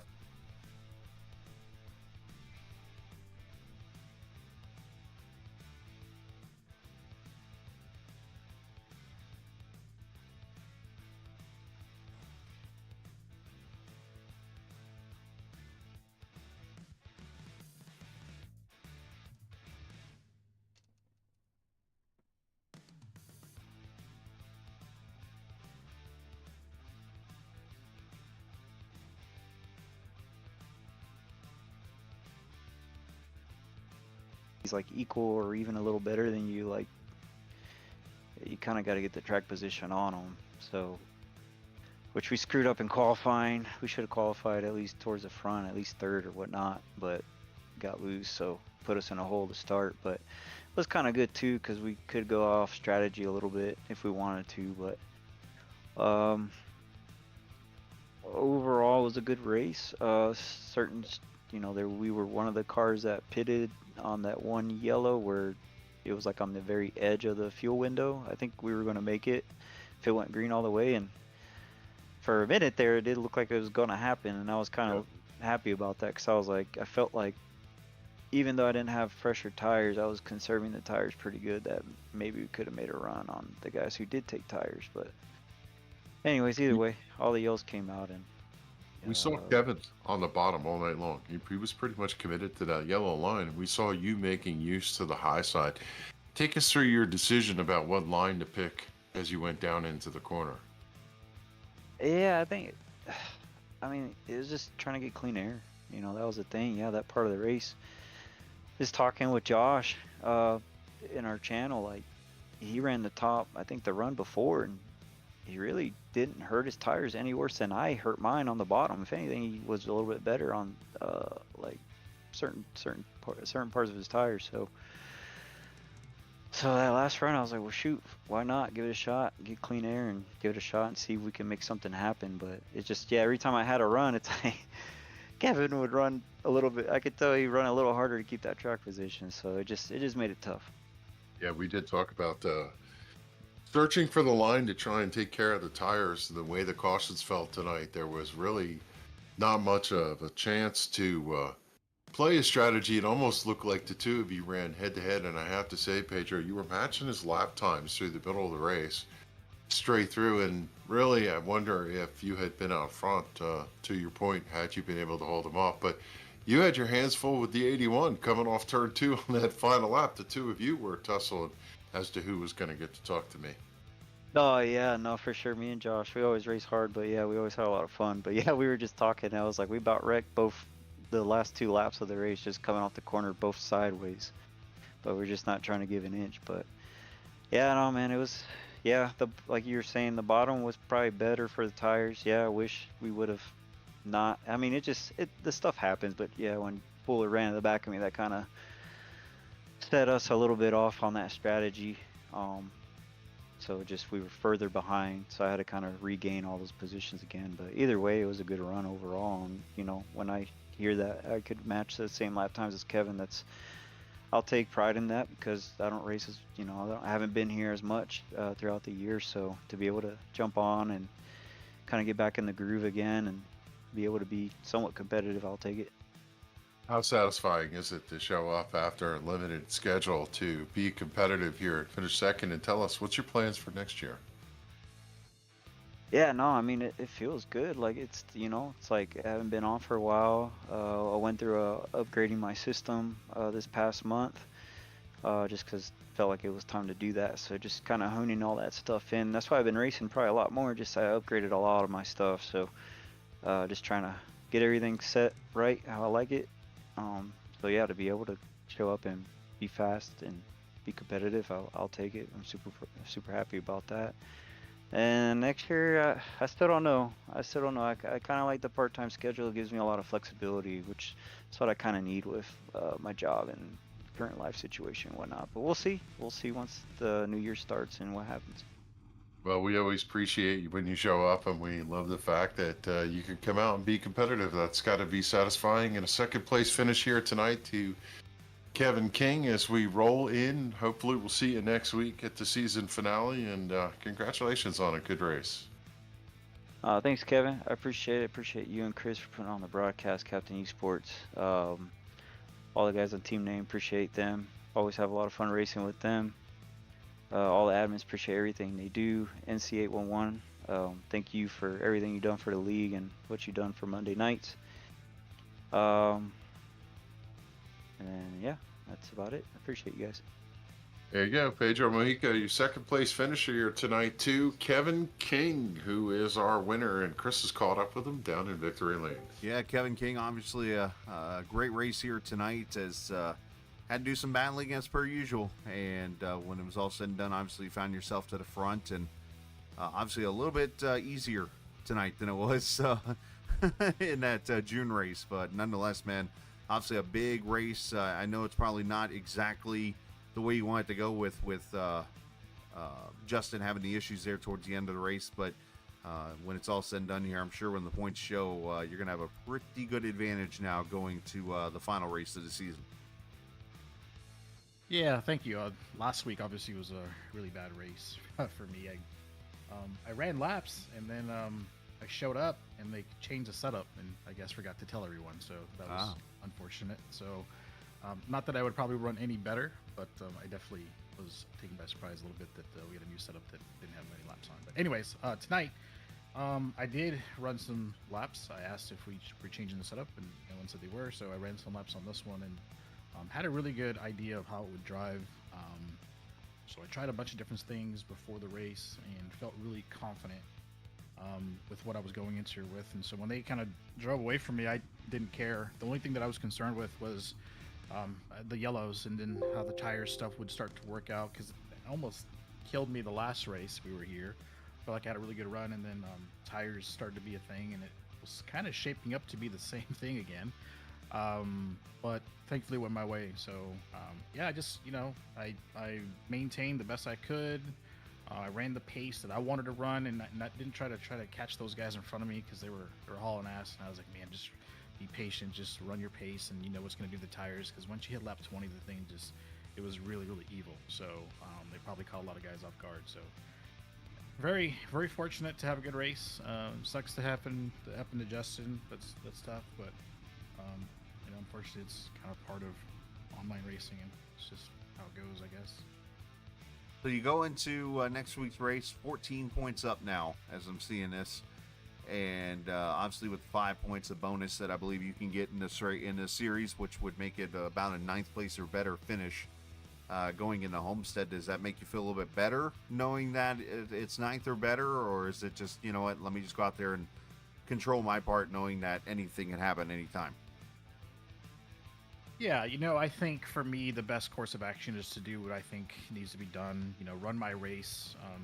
To Justin's credit, he's done a really, really good job the last probably month and a half or so, just understanding how to run the car and how to deal with traffic and tires and stuff. So I don't really, I don't take anything for granted, just thinking like, oh, I'm just going to go in there and run, top 10, no big deal. It's just, I just have to make sure that I'm running my race and not really get caught up in other things that are going around me, and just be consistent and not try to get caught off guard with certain things. But yeah, it's fortunate.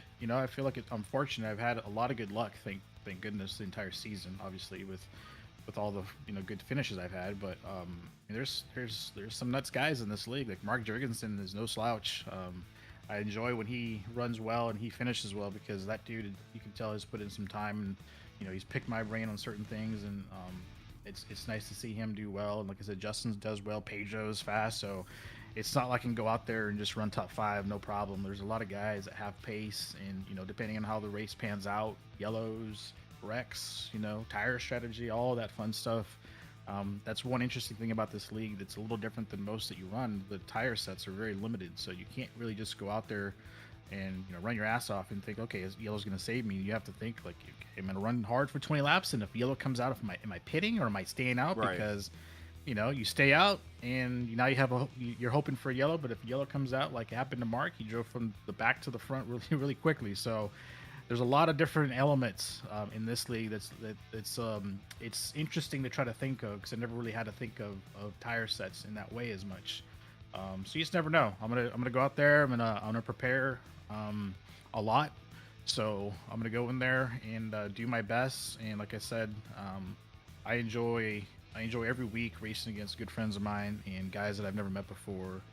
There's some guys they do a really good job. I mean, Mike Kelly, I think he's older than I am, and I always get grief for how old I am doing this stuff, and he's out there wheeling it and passing me, and he's hauling ass. So there's a lot of good guys out there. So I don't take anything for granted. I'm just gonna go out there and do my thing, and hopefully at the end of it, it works in my favor.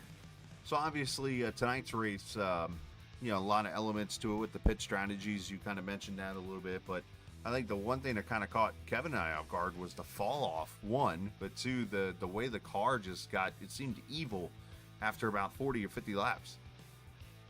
Yeah, it's not even 50 laps. It was probably, when I did my testing, I did like a couple 30s. Right when you hit lap 25, the way they build these setups, which are just gross, they're not good at all. The way this car wants to be is you want the diffuser low to get all the downforce and Right. make the car have grip, and they like not doing that. So, and I think a lot of the setups are made for a particular time of day. I think we had one that was made for, I think Phoenix was made for night, but in the daytime it was god awful. And I think this is much the same, where in the daytime with 117-degree track temp, it's so far off the track because you don't have the grip or the high speeds that once it gets a certain distance from the track, it's tough. And I had to work a lot on entry, way I steered the car into the corner, because if you out of nowhere, it would just snap loose on entry and you're like, what just happened? That was something that I was struggling during testing, and was trying to figure out like what was causing that, and trying to adjust my driving to not let that affect me long term, because that was the thing that was going to kill me long run. But yeah, there was about a second pace drop off, I felt like, over 30 laps. So I knew, like I said, if I just took care of it and just ran a consistent pace, that they'd come back to me, I'd hope. And I felt like just the tires just melted off the thing. So that was my biggest focus throughout the run. Well, great job tonight. Congratulations on another victory, obviously adding to that tally, and what a way to potentially finish out with number 20 next week. But obviously got to get there first, and send some shout outs over like to. Yeah, first and foremost, you guys for putting on the broadcast. Like I said, every single time I come out here, I enjoy going back and just, I have a big appreciation for people that run leagues and admins and all that fun stuff, and especially broadcasters. You guys have to know a lot about what's going on. You have to know who's doing what, and it's not an easy job. And and that's just like talking. That's not even the production standpoint of it. So I appreciate you guys for everything you've done so far this season. Yeah, all the admins, all the guys, all the drivers for putting everything on. I've had a really fun time for the most part. Just having fun with friends that I've known a lot of these guys for decades. I feel like I've known Yoakum since 2005, 2007. So it's it's a 20-year span of knowing a lot of these guys, and so it's been a lot of fun racing against them again. Chad Coleman I've known for even longer than that. So just really having fun, just enjoying racing against new people, and just trying to get better each time, and have the most fun that I can while I'm out there. And like I said, they do a great job, and I really appreciate for everyone to who comes out every week to support the guys. Well, great job, man. Congratulations. Thanks, sir. I'll see you guys next week. Sounds good, Kev. Kevin King, the winner here tonight at the Iowa Speedway, gets himself his 19th win of the season, and from the pole again, and sweeps the races here. And congratulations to him. And let's see, we get Josh here with us. Josh, you got a copy? MIA.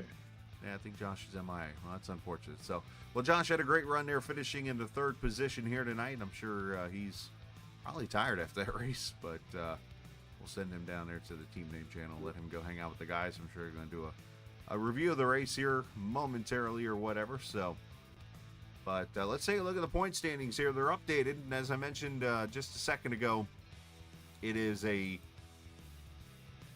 Oh, I hate when that happens. Little cheat here of my what I use for my track map to help me with cautions is just popped on the screen for in the picture with the old snip thing, so that's kind of interesting. But nonetheless, you see the points: 14 from King to Fuller, Kelly, and I mean it's pretty much mathematically down to two guys literally now, unless you get like 33, 34 cars next week at Homestead. It'll be down to two cars. So unfortunately.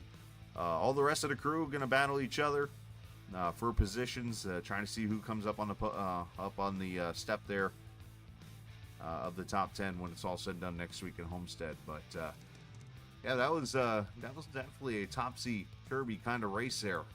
We didn't really know what was going to happen. A lot of cautions come in, and then the unfortunate network issue of Fuller, and he obviously fought back, but it was too little, too late there. And you always hear the joke of that $2 part on a car that cost a team a championship. Yep. And here you got this, this faux pall of a deal of internet just going out or whatever it is, lost service, something. In the end of 35 weeks of hard work, and you could argue, yeah, Kevin had pretty much had the title locked up already, or Fuller was in the battle. But either way, this battle or this issue pretty much just stepped in the way and unfortunately created this position now. Yeah, I mean, I'm heartbroken for Justin Fuller to work this hard. He was leading the points coming in, and to have the unfortunate event happen. And, the thing that I see in the point standings at the end is he was on a really strange strategy, and we don't know whether it would have paid off. We could look at now how the race played out, right. The cautions at the end. Would he have had the tire advantage? I think there's a really strong possibility that he actually was on the right track, and yet we will never know. And it's just so heartbreaking to have it come down that way. But you know what? Don't count him out. Now, I don't want to see Kevin King lose the championship on some really terrible luck at the end, but you also don't want to see Justin Fuller go through what he had. So you know what, we'll show up next week at Homestead and we'll see what happens. But I think there's a lot how do you say this, less chance of calamity at Homestead. Now I'm gonna jinx the field. But yeah, congrats to Kevin King. And I don't, what a way to possibly cap the season off by getting win number 20. That would be amazing. Yeah, it's been a great season, but I think Steve Letarte said it best one time. He says it a lot actually during his broadcast. He says, "Hey, if you tell me when the cautions are going to be, I'll tell you what to do at that time of the race." So we never know when it's going to happen. But Kev, you've been awesome, man. Feel better, and well, let's go get it again next week. Yep. Close it down with big dreams. It's going to be an outstanding race. It is going to be a lot of fun. So, big shout out to Kevin England, who, of course, has been here for the last 2 years. And we're looking forward to next week's race and having some fun there. And big shout out to NC811. Of course, next week will be their last run as title sponsor. So let's show our support to those guys and appreciation for what they've allowed this series to do, especially Xfinity side and the Cup side, as they've been big supporters of the series. Know what's below and call before you dig. As always. Joey Justina, of course, for allowing us to broadcast here each and every Sunday and Monday nights when we were on Sundays and stuff. But been a lot of fun there. But the drivers, the viewers, and just everyone involved, a big thank you to everybody there. But let's head out and let's go enjoy the rest of our Monday night as I go talk to some sheep in my head. So it's a much needed thing right now. So Night. oh geez, I'm gonna have that in my head now. But no. Always remember, this isn't just a game, it's iRacing. See ya.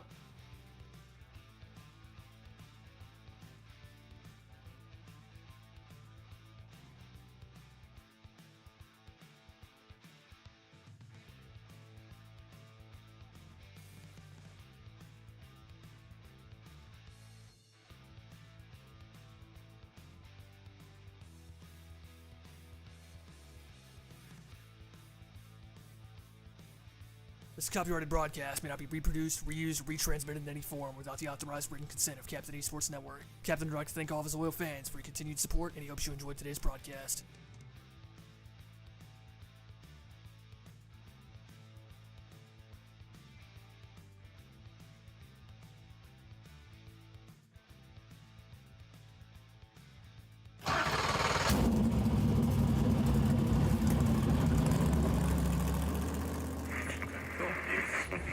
The following is a special presentation.